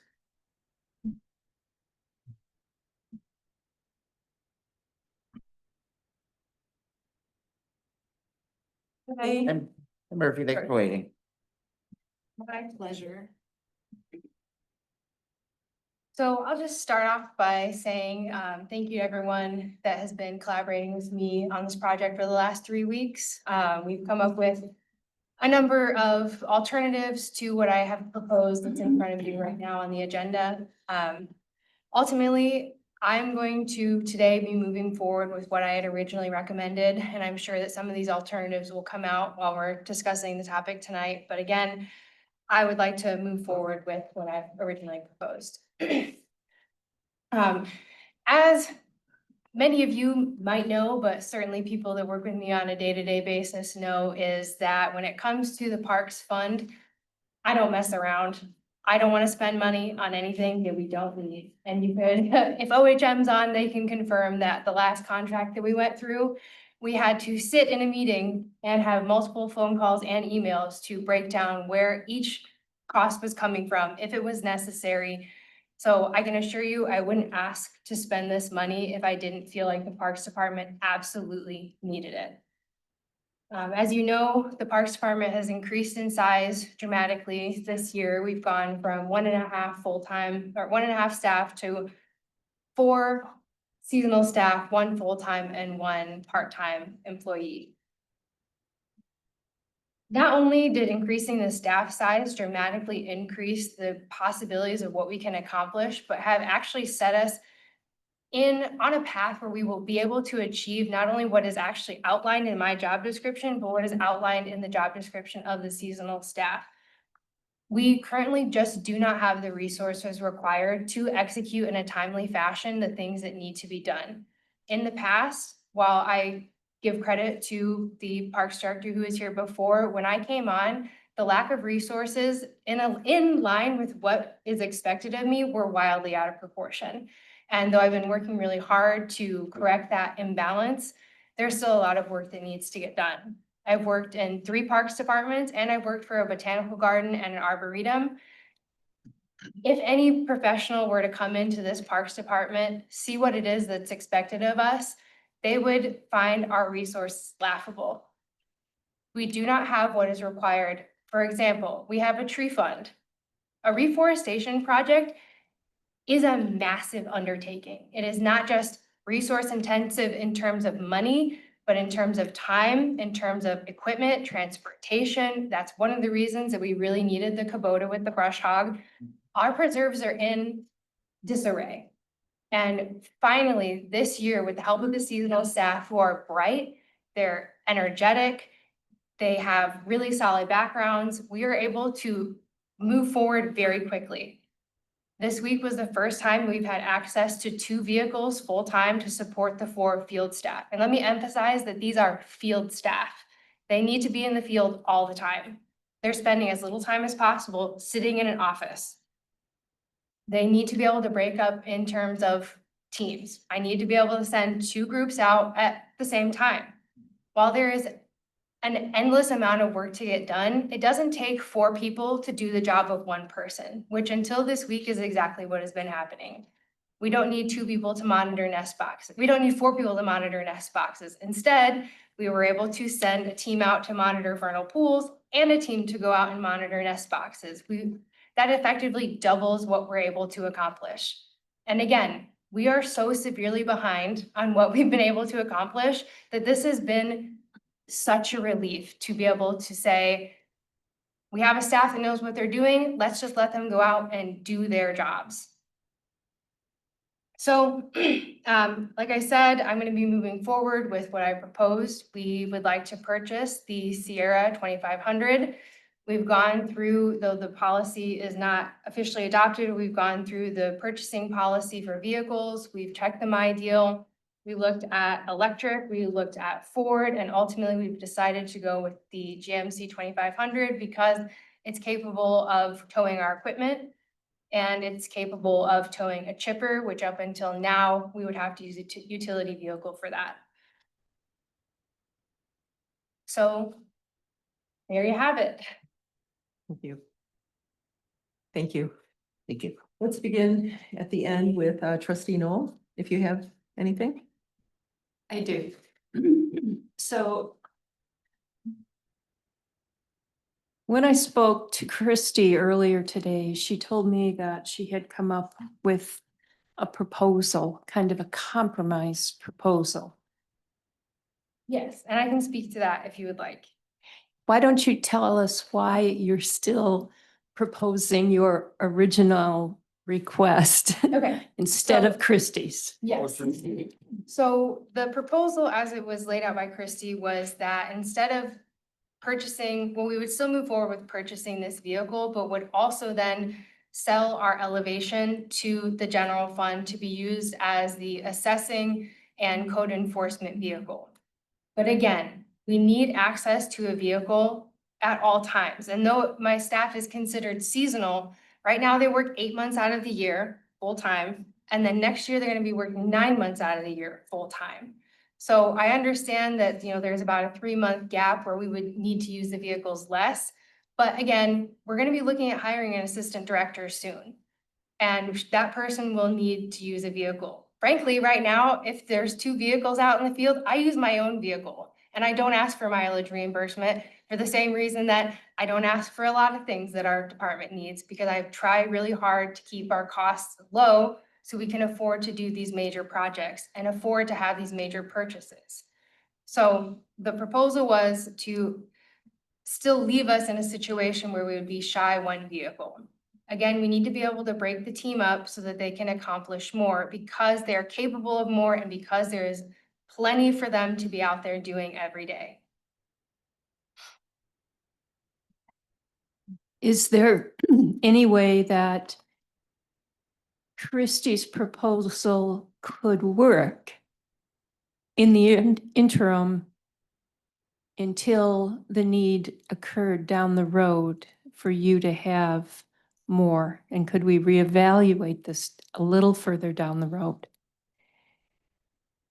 I wouldn't say that no, that we can't do that, but right now we're at a pinch point and we've been fortunate that the field staff and the utilities department, that there's been a vacancy, so we've been able to utilize those resources. But up until then, we were not functioning at our highest capacity, and it's going to put us in the same position a few months from now. Whereas if we can address the problem now, we won't ever have to have this conversation again. And I understand there's a lack of space. I totally get that. And if there was another way around it, I really would be open to it. But there just frankly isn't another way around it.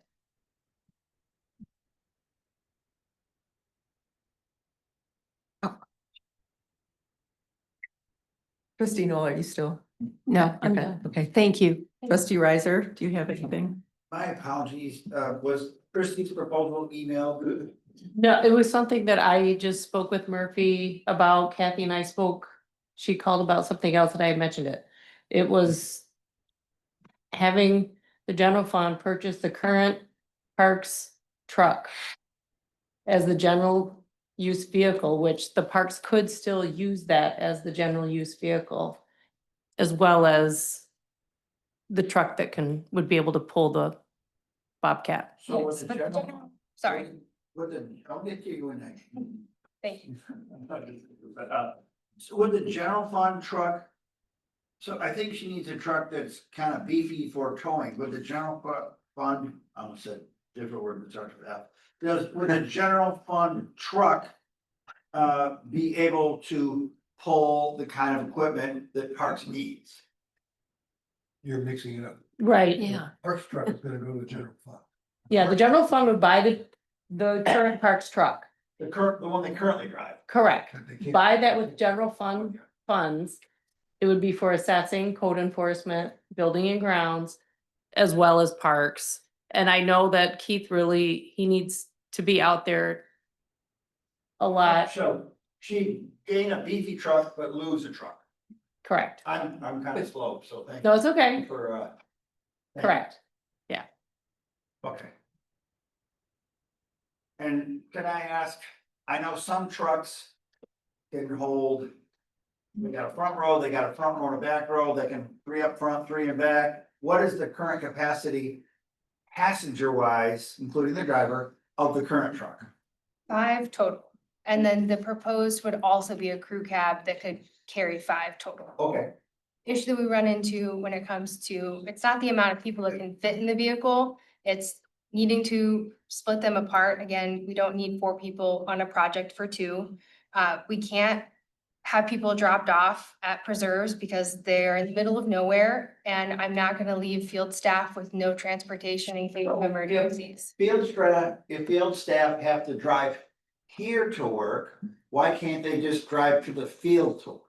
Like, instead of like, hey, staff 1, you go to Van Curler with staff 2, hey, staff 3, you go to West Scio or Sloan Preserve with 4. Why couldn't their post of duty for that day be at that park, that preserve? Because they have to, especially at this time of the year, what they're doing most of all is herbicide application. And I'm sorry, ma'am? they're doing herbicide application. Right.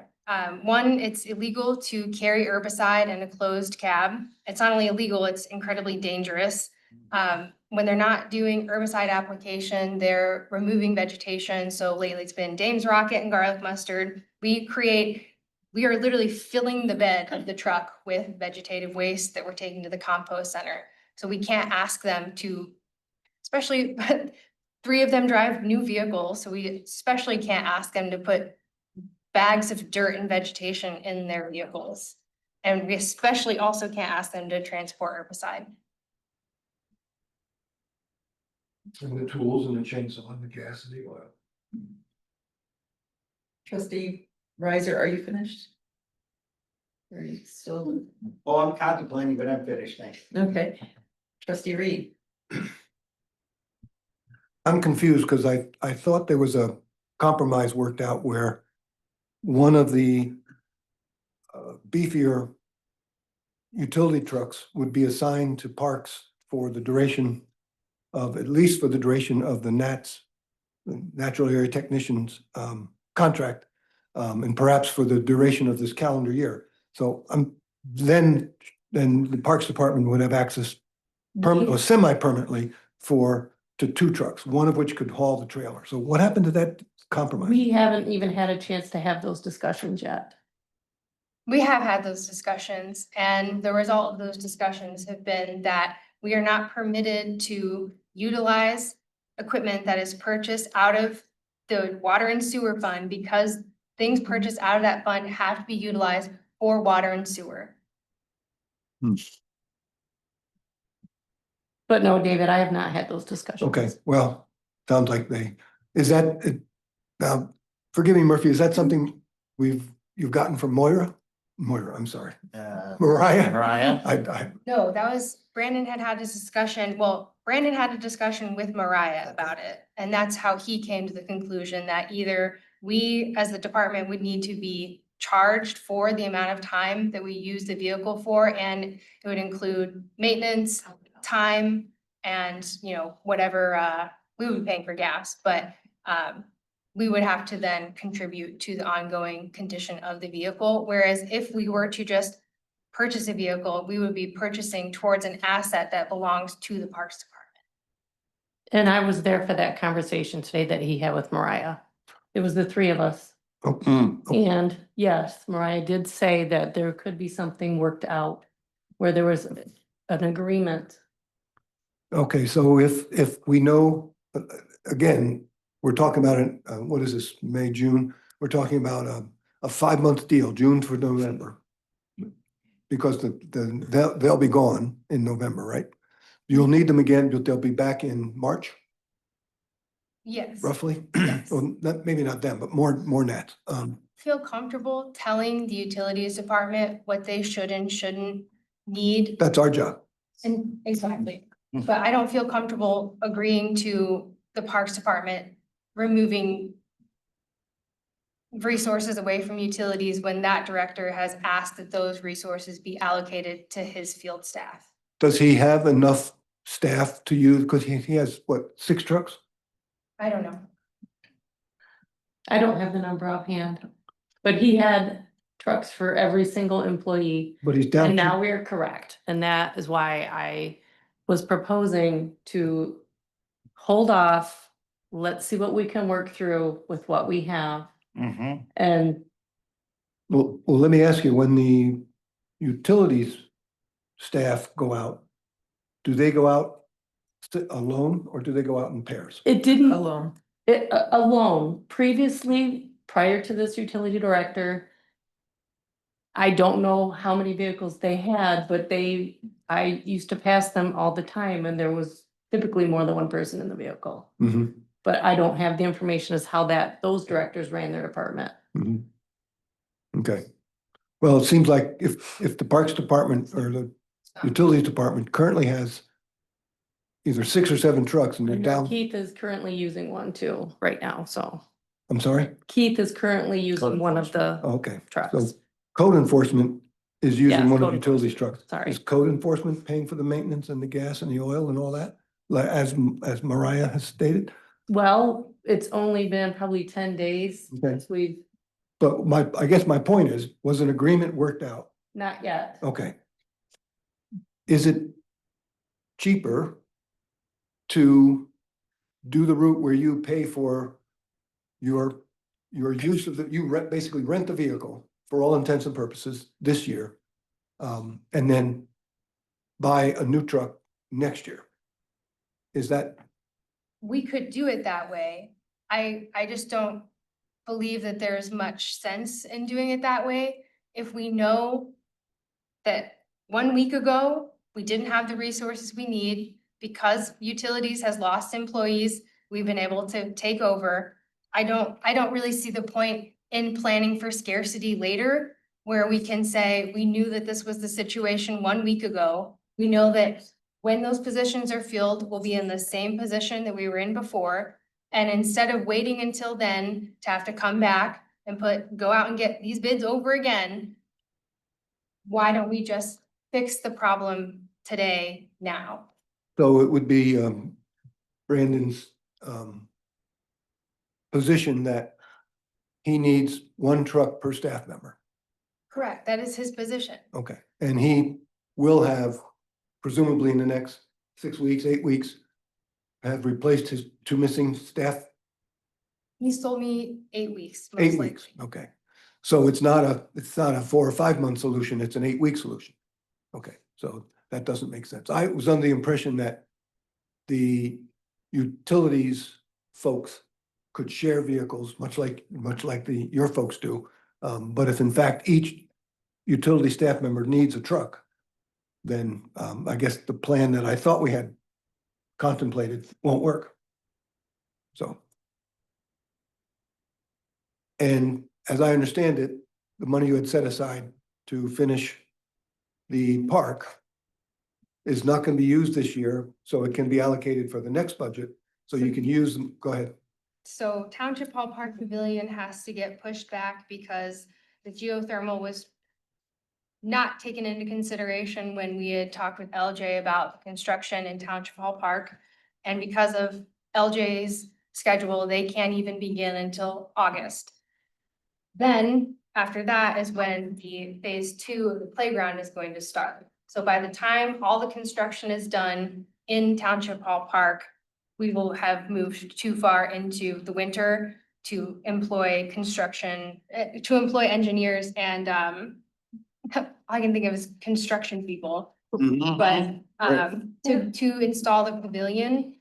And we allocated 100,000 in fiscal year 2026, 2027, and 100,000 in this fiscal year. So we know that we're not gonna be able to use that for this year. So that's 100,000 right there. The Park Road parking lot, we just did the consultation with OHM about the engineering and building of that. They said they do not want to do engineering on it because it doesn't need it. It's just gonna be a gravel parking lot. So that saves us $25,000 I had budgeted for that project. And then the storage barn, which we were hoping to have put on site. It was determined that any structure that would be built would need to be able to be utilized by every department and therefore could not come out of the parks fund. It would have to come out of the general fund. So I had budgeted 35,000 for that as well, which is a total of $160,000 in projects that either are going to be paid out of a different fund or are being pushed to the next fiscal year. Okay, thank you. Treasurer Gable?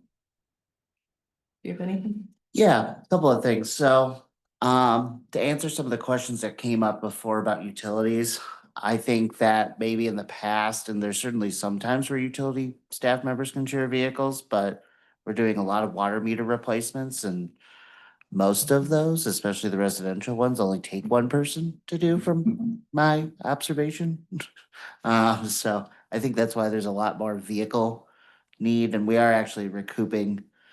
There's one very large customer in Scio Township that their water meter was about 15 years old, and we recouped 10% extra billings after their water meter was replaced in the last quarter. So that was worthwhile. We looked at, I've talked with Murphy about this quite a bit. We looked at some other options that haven't been talked about. Obviously, vehicle sharing of different departments, different options. I brought up like using, rental options from like U-Haul or any rental company just to see. But there's potential problems there. Obviously, if we're transporting chemicals in a rental vehicle, that's a problem. And some of the, just materials we're transporting are not conducive to, just needing a bigger vehicle to move something. And it's an ongoing need. I think that's the important part, is this is not a, one-time need. It's an ongoing need. And we have to structurally fix this versus we have a good short-term solution. Well, we have a short-term solution, but it's not necessarily a long-term solution, and we're just gonna come back and have to have this discussion again. Certainly I see the thing I would love to have, but we don't have it sitting here tonight, is a vehicle policy and an understanding of who, what, when, where, who gets a vehicle, what's the criteria, what's this, what's that. I mean, we have to use our best judgment until we can adopt something like that. Yeah, I have something else later, but the one thing I will say, Murphy, I do see Mariah's point, but the Kubota, the toolcat, I was calling it the Kubota. That's a good example of how cost allocation can work back to the two departments. So I see that being an option, but I don't think it fixes the structural problem here of having vehicles. And I think it comes back to what we had talked about before, where you're looking at expanding out the time frame of these staff next year, so. Yeah, I don't know. I'll defer to others to have continued conversation. Trustee Brandt. Yes, I have a question. Is there currently a vehicle in the fleet which can tow the Bobcat? Mm-hmm. And that vehicle is in utilities? Correct.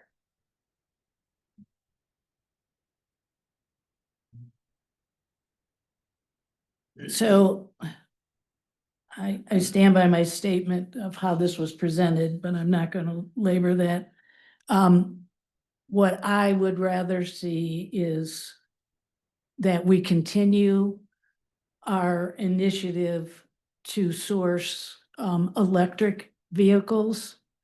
The Ford F-150 Lightning Pro model, when Brandon did get the my deal on that, it was $38,000, which is a huge difference between a truck that is used by everyday people with carpet and radios. And so I myself would rather see that we do some trading to get you the vehicle that will tow the Bobcat.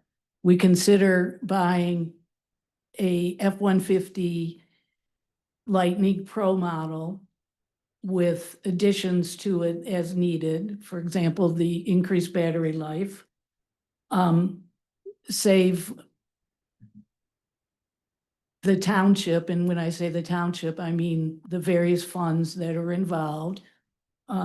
Save them some money, be more sustainable, and look at going that route. We did find out after the fact, which I wish I had known it, to get a pro model, it takes 2 to 3 months to order. That still has, I believe, the $7,500 federal rebate, $7,500 federal rebate. It's a much more economical and reasonable vehicle that could be used by, it could be your second vehicle. It could be used by assessing in code enforcement. It could be used by utilities. I'm not keen on buying another gas vehicle. And when the policy, as far as I understand, when the policy comes out, in terms of vehicle purchase in the future, I think that there is some type of stipulation about electric vehicles, and I'd put in my agenda item that in the future, when we either trade in the elevation that we have now in parks or maybe sooner, just depending on the policy, that I would like to get the Ford Lightning because we don't need two gas vehicles. We just need one that's capable of meeting all of our needs. And then the Lightning would be for like the vegetation, the herbicide, and then would be the overall more commuter style vehicle. So when that time comes, that would be what I would opt into doing, is doing the electric vehicle. Yeah, and I don't want to wait for that. I would prefer to see a trade. You take, and the vehicles in utilities are fairly new. I think we bought 3 or 4 vehicles in the past 2 years. The mileage is low. The numbers that Brandon presented, 5,000 to 8,000 miles per year is roughly 30 miles a day. These are very low mileage, good condition vehicles. So that's my position. I would rather see that we look at an electric vehicle. If I may. So Kathleen, are you suggesting Parks buys the electric, a smaller or a replacement electric vehicle for the vehicle that would then be traded to the Parks Department that can keep, what do you need, 20,000 pounds to tow? Mhm. A 20,000 pound capacity? Yes. It's, Yeah, okay. Because Lightning, I think, only does 10,000. So it wouldn't be set. And right, and that's what we're saying. Right. that She So- just said she needs one that has higher towing capacity. Right, right. So if So I didn't understand the compromise solution that you give your existing truck elevation to sell it to the general fund and you buy this vehicle, that only sounds like one vehicle to me. I didn't understand how that was any solution. But It's not would my she have solution. access to that? Would she have access to Yeah. that? she and 3 other departments. No, I get it. It'd be like, hey, I need it today, Keith. No, I need it today. I need it. Today. So it'd be like a pool. It'd be a pool vehicle. Correct. So she would get this vehicle, beefy vehicle for the towing, and then there'd be a general fund vehicle that they would have to schedule and. Well, we have a vehicle that will do this towing. Right. I'm talking about conserving No, resources. I'm not pushing back. I'm just making inquiry. Now, is it okay for utilities to buy a truck and have non-utilities use it and vice versa? Well, for that's the parks? policy that needs to be written. In Or fact, is there like a the transfer? Bobcat was intentionally purchased as a shared purchase agreement, price-wise, for the purchase between utilities and parks and building. So that shared use policy needs to be written already. So it's something that's needs to be done. Here's the Okay. thing. If it's a pool vehicle, Parks Department gets here at 7, so they're gonna get that vehicle every day. Unless there's a reservation system, in which case. And that was, This would be an intent. But then they reserve the truck for Wednesday, and Wednesday's a beautiful day, and they need to go out and cut, brush, and paint. What are they supposed to do? If the vehicle's not available, that's the point, that the shared vehicle, the pool vehicle is not a good solution. It's a solution, it's not a solution. Wait a minute, is there only one vehicle that will tow the heavier load? Of the two of, the one I'm proposing and the one that we already have. We just have one, We don't have one in parks. right? But that's where I'm talking about shared usage of, and a policy to support that. Okay, it's my turn. Because you already have the need to do a share policy on the Bobcat. It was paid for by both funds. So when utilities wants to use that vehicle, you have to have an agreement for when they use it versus when you use it. And building, because they paid 10% of that, so. Why would that be any different than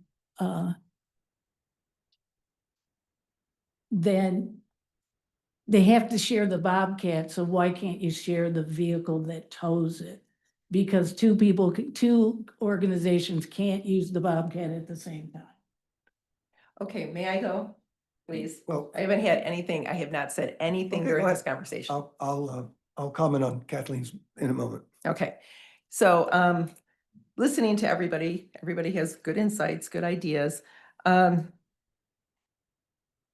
Cost allocation does work when it's not taking from one department to another. We have two large departments. We have the parks and we have utilities. Utilities is very important. We need to have staff. We're short staff. Yes, we have enough vehicles to lend with cost allocation, but we're going to be in the position where we're going to be hiring, and hopefully soon, because there's a lot of people that rely on water and sewer. Then we have the Parks Department that is growing. We have voters that voted in a millage, and they want parks. They want their parks taken care of.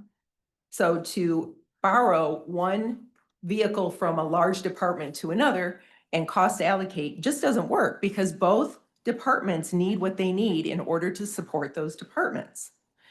Pooled sharing does work when it's assessing, code enforcement, and then, you know, because they can, they're smaller, they don't have to be out there all the time. I can see huge problems with borrowing from utilities to parks. And as I agree with Treasurer Yapel that we're just gonna push this can down the road. We are thinking small instead of thinking of what our voters and our utility customers need in the water and sewer department, what they need and what people, voters want for the parks. So I am in favor of a vehicle, and I like how you have gone through, you've looked at your budget. We can't do this project this year, so this frees up money. Here's this other that frees up money, and you have plenty of money. And having, if you had at least two vehicles to begin, you would be able to split up your team and then go to different places. There could be two at a time. I'm a little uncomfortable with one person being out there on their own. So, and the electric vehicle, I think that if that's what, it makes sense in the utility department to have electric vehicles because they're coming back and forth and they can charge. But they don't need to be towing 20,000 pounds either. Regarding the, what was it? We need a trailer, and that's on the next, the next one, a trailer to, and with a trailer, you don't use it every single day. You're going to be using a vehicle every single day to manage a schedule, and that's just insane. What was the other?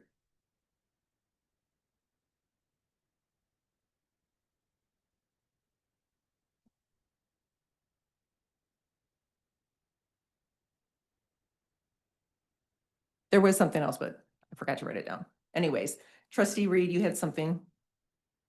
Yeah, I think our supervisor hit on the issue that Kathleen, that I was concerned about, with Kathleen talking about sharing the Bobcat versus sharing the truck. The truck is used every day by presumably now and soon, both utilities and parks. They both need the truck every day. The Bobcat, I can foresee the Parks Department using the Bobcat 2 or 3 days a week, utility using it maybe 2 or 3 days a week, and I think they can schedule that, because when you do the Bobcat work, there's a lot of cleanup work that has to be done after you do the Bobcat work. So you theoretically don't use Bobcat every day. Correct me if I'm wrong. So the sharing of the Bobcat is not the same as sharing of a truck. And let me say this, for close to 20 years, the township ignored the fire department, and we're now paying the price.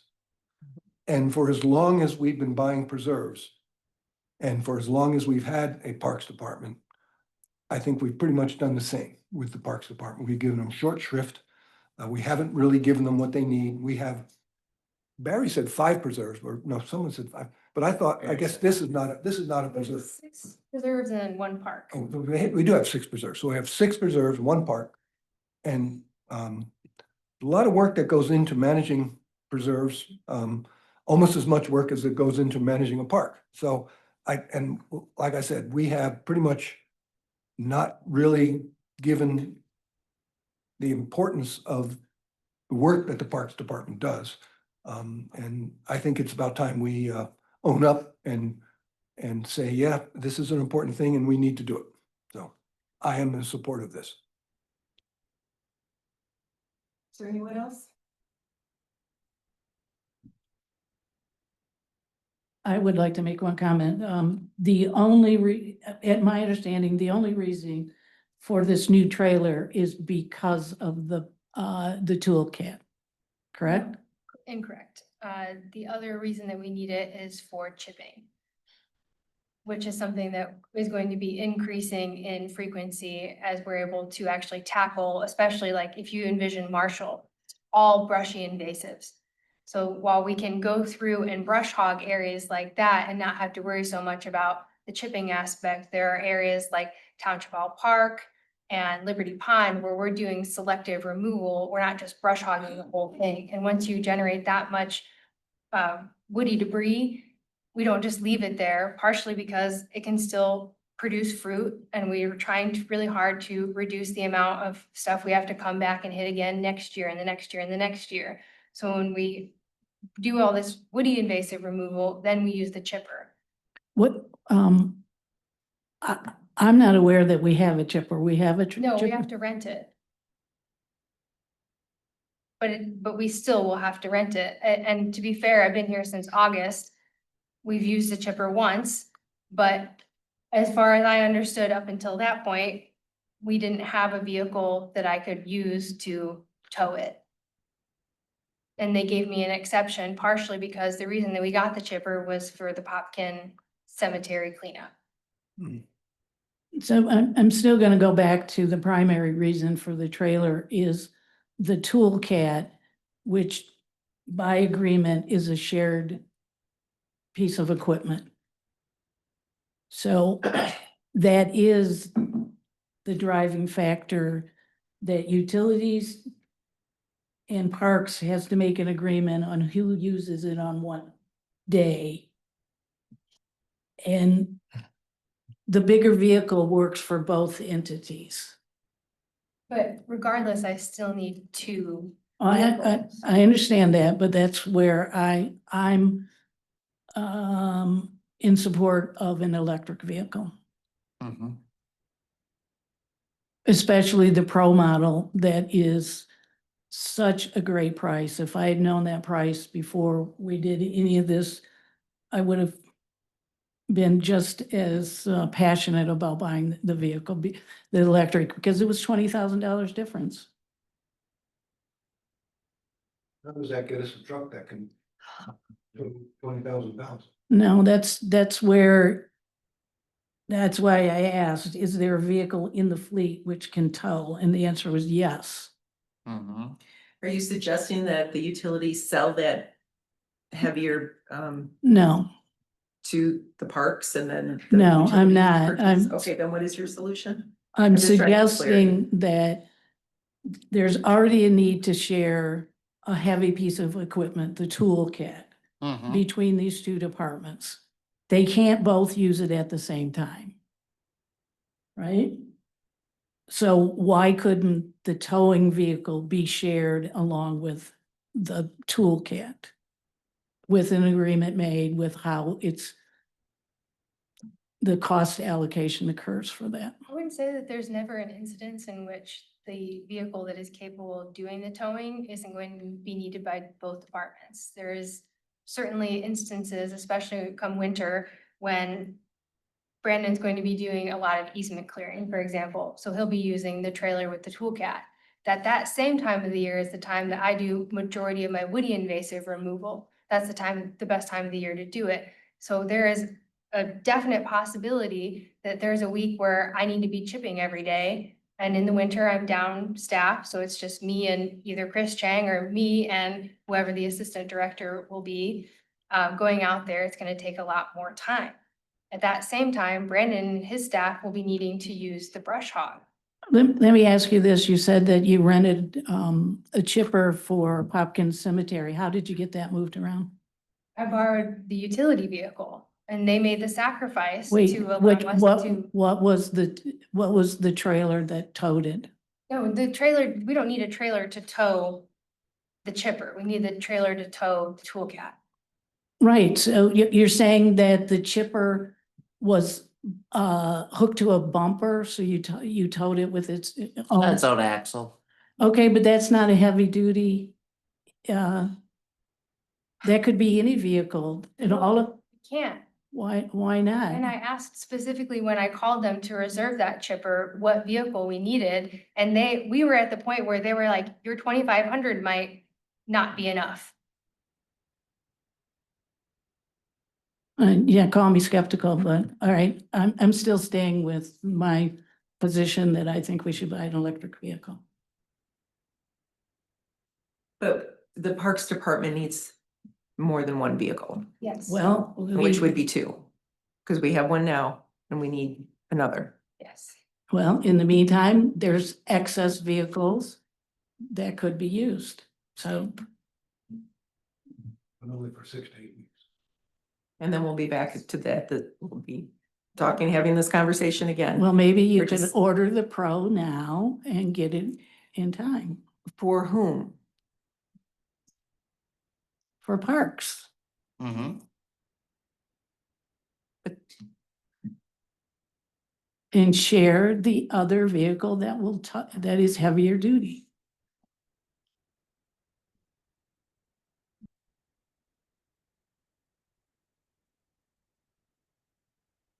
I'm gonna ask you a question, if, I'm gonna support this motion as proposed, I don't know if it's gonna get 4 votes.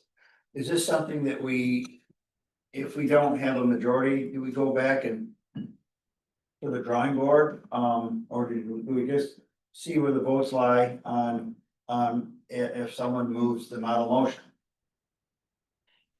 Are you making that model motion? I'll move the one. I would support by riser. You get that? Motion by Reed, support by Riser. Let's do a roll call vote, please. Okay, roll call vote. Yeaple, Yes. Flintoff is absent. Brandt, No, Noel, Yes. Reed, Yes. Riser, Yeah. Carrie. Yes. Motion passes 5-1. Well, Murphy, stay there because we have a N3 purchase of equipment trailer. Okay, if I just dive in. Sure. Okay. So when we initially were looking at the purchase of the toolcat, the model that we had looked at before was without me realizing it, was the old model to say. The model that we purchased was what they're calling the newest model. There is one really distinct difference between the model that we test drove and made some decisions on and the model that we have. And that difference is that the one that we test drove could get up to 15 miles an hour with an attachment. This one can get up to 7 miles an hour with an attachment. 7. So initially, though it was not the ideal scenario, based on what we had budgeted and assumed that the toolcat was going to cost, we opted to drive the toolcat to wherever we were going to end up needing to use it. Considering that I came $13,000 under budget for the toolcat purchase itself, and considering that the speed that it can drive with the attachment is less than half of what we had anticipated, we have decided to move forward with requesting the equipment trailer. That way we can cut down on the 2 hours that it's going to take to drive to any single location to use the toolcat, and instead just be able to load it onto this trailer to use with more efficiency. This is just my interpretation of what the trailer would be used for. There is one other purpose that the utilities would like to use the trailer for, a piece of equipment that they don't own yet, but are looking to purchase in the future to do some type of on-the-ground utility maintenance of some kind. But for my purposes, and either way, we would be requesting to split the trailer cost 50-50 for that purpose, for me, is the movement of the toolcat. So the $9,000 would be split between 50% parks, and then water and sewer fund would cover 25% and 25%. And with that in mind, the parks portion of it would be 4,500, not to exceed 9,000 at least, so likely around 4,500. And again, the trailer, the toolcat that we purchased came in $13,000 less than I budgeted, so there is still money in the toolcat department that could be used to make up for the difference here. And still have some left over, like 9,000 left over.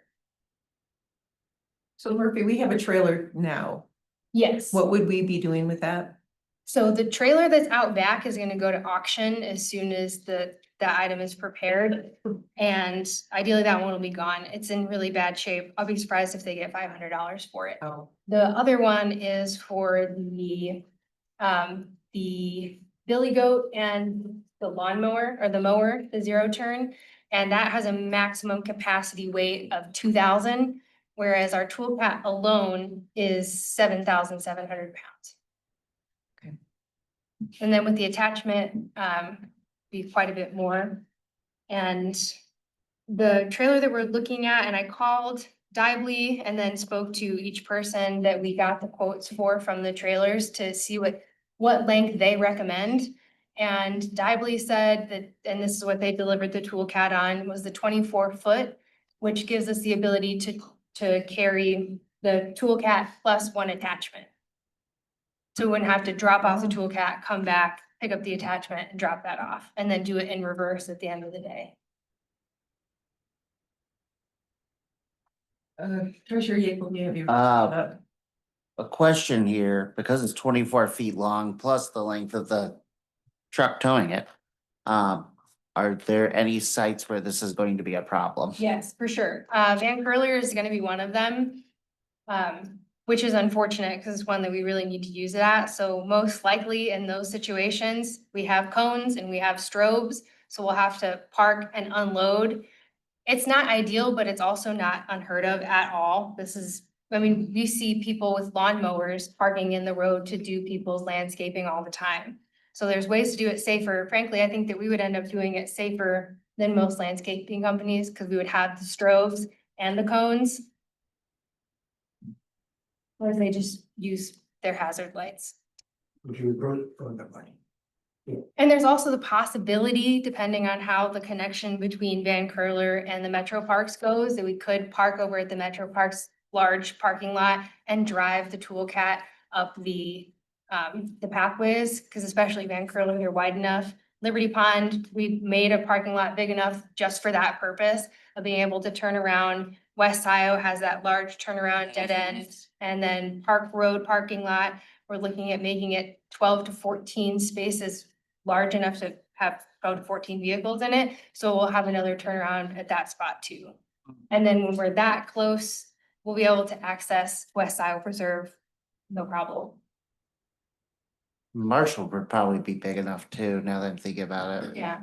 So, and Marshall's so close, we could just drive it from here. Yeah, That's one of the true. situations that it's just easier to drive it instead of trying to load it up and then carry it over there. Okay. Trustee Brand, do you have anything? No. Okay. Anyone else down west there? No. West. You're gonna need to invest in a very heavy chain. Yes, so the $9,000 does include the cost of the chains and the straps to strap things down to the trailer itself. Chain the trailer. Yeah, that to a too. Tree or something. We've lost, some years ago, lost a generator. Because it was not secured. I think it was a generator, one of the sewer. The last time was it? It was, I don't know, it was in Scotland. Way long ago. It was a long time ago. So I just want to make sure that we think about when we store this trailer here or wherever we store it, that it's securely locked. Because are we putting the toolcat in the garage? Yes. Yeah, okay, Okay. that's all. Is there? Well, if there's nothing else, is there a motion? I'll move my motion. Or by Ryder. To approve up to $9,000 for the purchase of an equipment trailer to be paid for from 50% parks and 50% utilities. I guess, all in favor, say aye. Aye. Oppose? None? Motion passes 6-0. Thank you. Thank you. Did the Van Curler item, Yes, should I just say here? Yes. Okay. Thank you. Sorry. That's all. Let me grab the, that's next. It's great. I forgot about that. Oh, we moved that to, consent, so we got. Yeah. So we are at N5. Oh, Where is that? It was There it given is. as a I didn't handout. Yep. Christie, would you like to present this, please?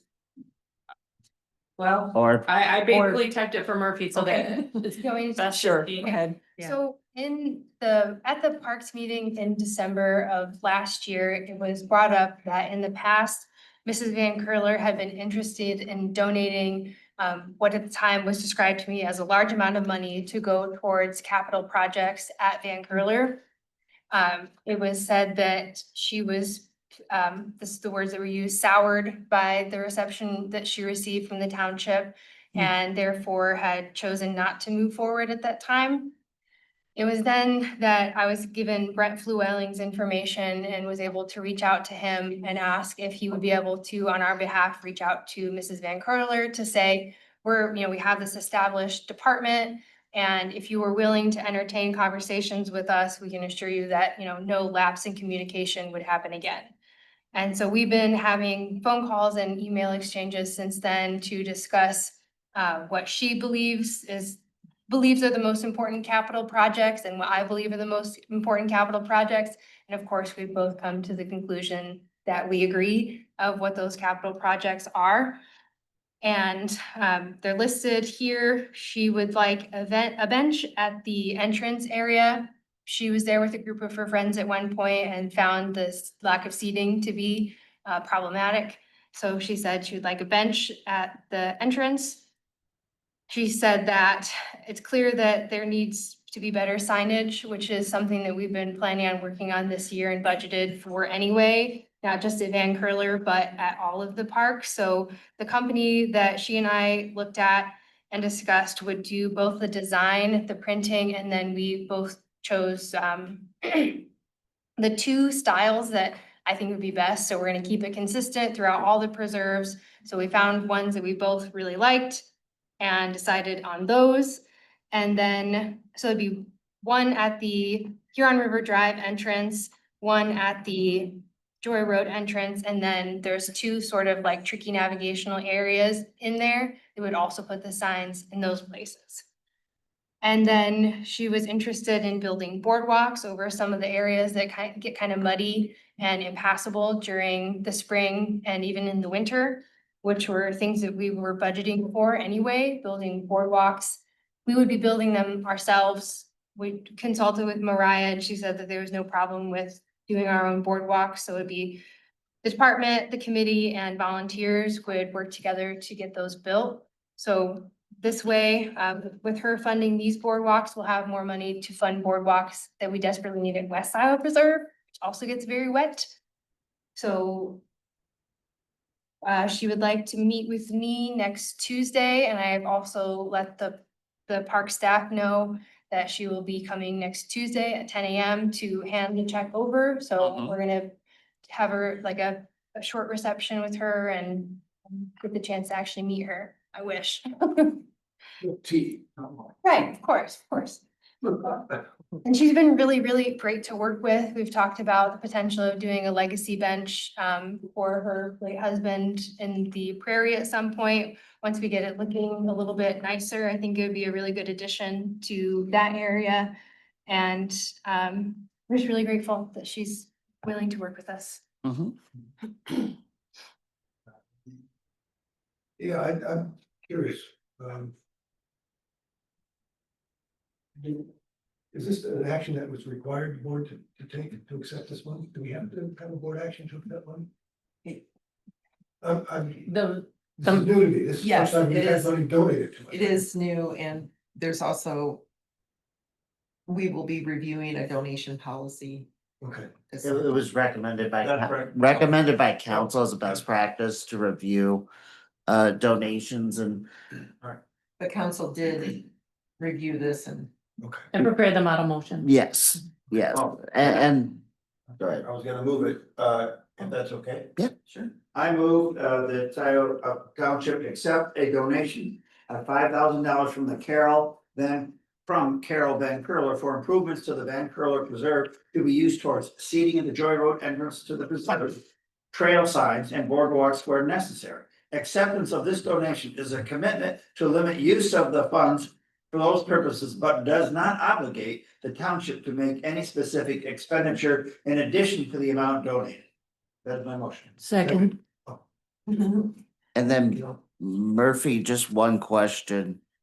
Do you, I look at Boardwalk, do you think the whole scope will happen within her donation amount, or do you think some of it will come out of budgeted funds? I think that this is actually a little bit over than what I was anticipating the cost being, and I think that Okay. was her intention. You are squeezing every dime out of that 5,000. Oh, yes. Yeah. But again, especially when it comes to the boardwalks, we already budgeted for this. So if there is, I mean, I did create the numbers that we're going off of for the likely increase in costs of some of these, especially the building equipment. So there's that potential, but again, we already budgeted to have boardwalks put out there. So if we have to make up the difference, we are fully capable of doing that. So there was a motion and a second. Motion by Riser and seconded by Brandt. Okay, all in favor, say aye. Aye. Oppose? None, motion passes 6-0. Thanks, Murphy. Thank Good night. you. Have a good night. Thanks, Murphy. Well, wow, it's before 10. Public comment. This is time for the members of the public to speak to the Board of Trustees for up to 5 minutes on any matter. And we begin with anybody that's here in Township Hall. I'll wait until after I hear what is online. I've seen you do that when you want to make a comment, and I'm gonna do that too. So I do want to make a comment, but I'll wait. Okay. Okay.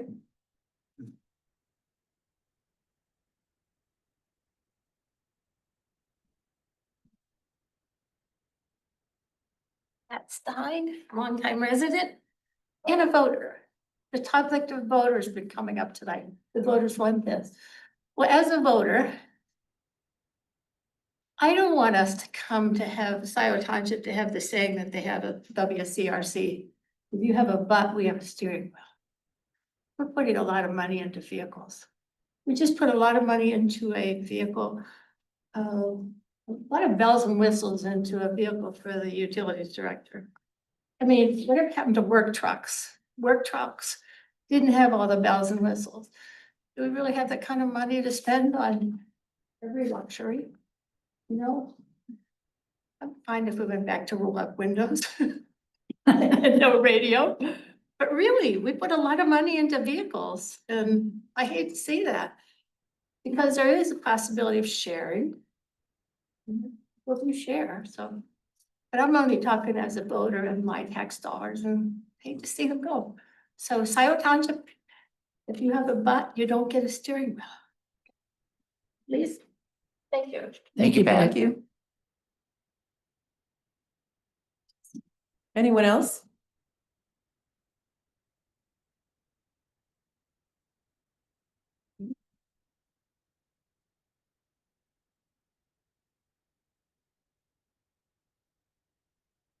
Okay, who's at fault? Who's at fault? I learned tonight that we are down utilities people. Who's at fault? Anyone? All of us?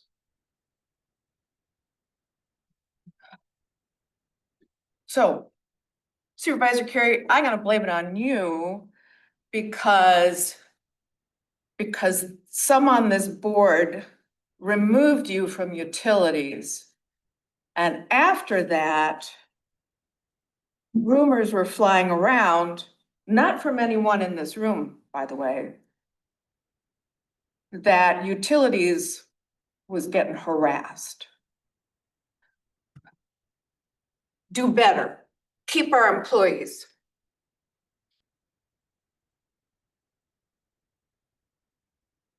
I'll make my comment now. Okay.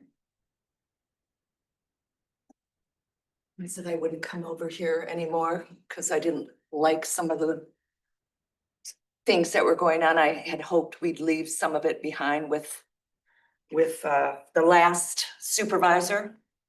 First off, I want to say I'm not going to vote for any millage unless specifically it says on there how much the DDA is getting. We're quibbling over 20,000 here, well, we can give the chief something that the American Heart Association doesn't even agree with. It could have been 20%, $20,000 to the parks for their $50,000 toilets or their electric vehicles. You saw what brought people in here, it was Trailwoods. And it's called infrastructure. And 300, Jillian, I like you. I supported you to run as a trustee and as a supervisor. However, I think it was 3 DDA meetings ago, when you're pulling out, well, let's do this act and let's sue the township, I was disgusted. I will call me, like I told you. Everybody here seems to call everybody else at home. And I'm gonna tell you something. That's not your job. Now, Ann Arbor gets 1% of millages. And I've talked to Ryan about this. He's done a great job with investing the money for the LPC. And I don't have, but we got sewer. I know some people have the agenda. Let's just put as many high rises as we can and stuff in some people. And I'm going to tell you also, Barry can smooth over the junk pile for I only know about hoodoos in Moab. So, I am, and actually I've known Kathy a long time. I consider her a friend. That's not why I voted for her. That's not how I got to know her. And she's done a terrific job for a long time. She didn't get any money. No 10 grand, nothing. So people here want to see actual concrete things. You're in a budget deficit. We got that in the big, beautiful bill with a lot of pork in it.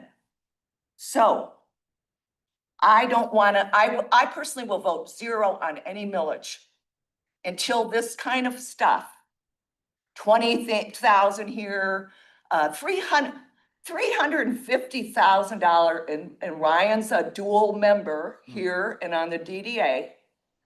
And I watch every single meeting. I don't have to call myself a watchdog. I lived here a very long time. We have bigger problems, including this annexation. So I don't care, buy an electric vehicle. But when I see that budget, and their GDA was meant to pave the Jackson Road. And they're gonna come, and now they're gonna use the people's money. People don't even know. I knew when I voted no on the fire millage, because I didn't want to give them whatever, 350,000 a year. And I brought this up before. So when I listened to what was going on about these other things, I am really perturbed about this. So no vote for any millage for me, for anything. Thank you, Paula. And I'm mad about it. Christie? Anybody online that wants to speak a public comment, please raise your Zoom hand. Rob Pattinson, go ahead, please. Thank you, Rob Pattinson, Scio Township resident. The roofing for the barn is should be Galvalume. It's a type of coating for steel roofing that is more durable. And the 24 gauge is important because number one, it'll last longer, but number two, also it can be walked on without getting damaged. The thin stuff from Menards, you can't necessarily do that. And then finally, Trustee Brandt, over the past several meetings, you have turned yourself into the interruption police, and you have targeted and singled out one person to apply that to, and that's Supervisor Carey. And if you are indeed going to make yourself the interruption police, you need to apply it to everyone on the board. And just tonight, several times during the meeting, all of you interrupted each other because it's a conversational tone on this board. And I would recommend that that is important because it's more collegial and it fosters discussion rather than just waiting your turn to speak and ignoring what everyone else has to say. So it seems to be, Trustee Brandt, that you have chosen to do this to target and single out the supervisor. And it's rather obvious and it's rather transparent. And it's not a good look, and you're not doing yourself any favors. You're not helping the board become more collegial. It's simply a way of dividing the board. And that's not what we need on the board. We need you all to be working working together. So please stop doing that. And that's my comment. Thank you. Thank you, Rob. Thank you, Rob. Anyone else, Christie? Anyone else, please raise your Zoom hand. There are no hands raised. Okay. So we need to respond. Oh, That's right, sorry. Are there any responses to public comment? Yes. Trustee Brandt? Rob Pattinson, I appreciate your feedback. I will try to do better. Anyone else? I heard a motion from Reed to adjourn, and there's support by Riser. All in favor of adjourning at 9:50. 9:50, say aye. Aye. Aye. Oppose? None. Have a good night, everyone.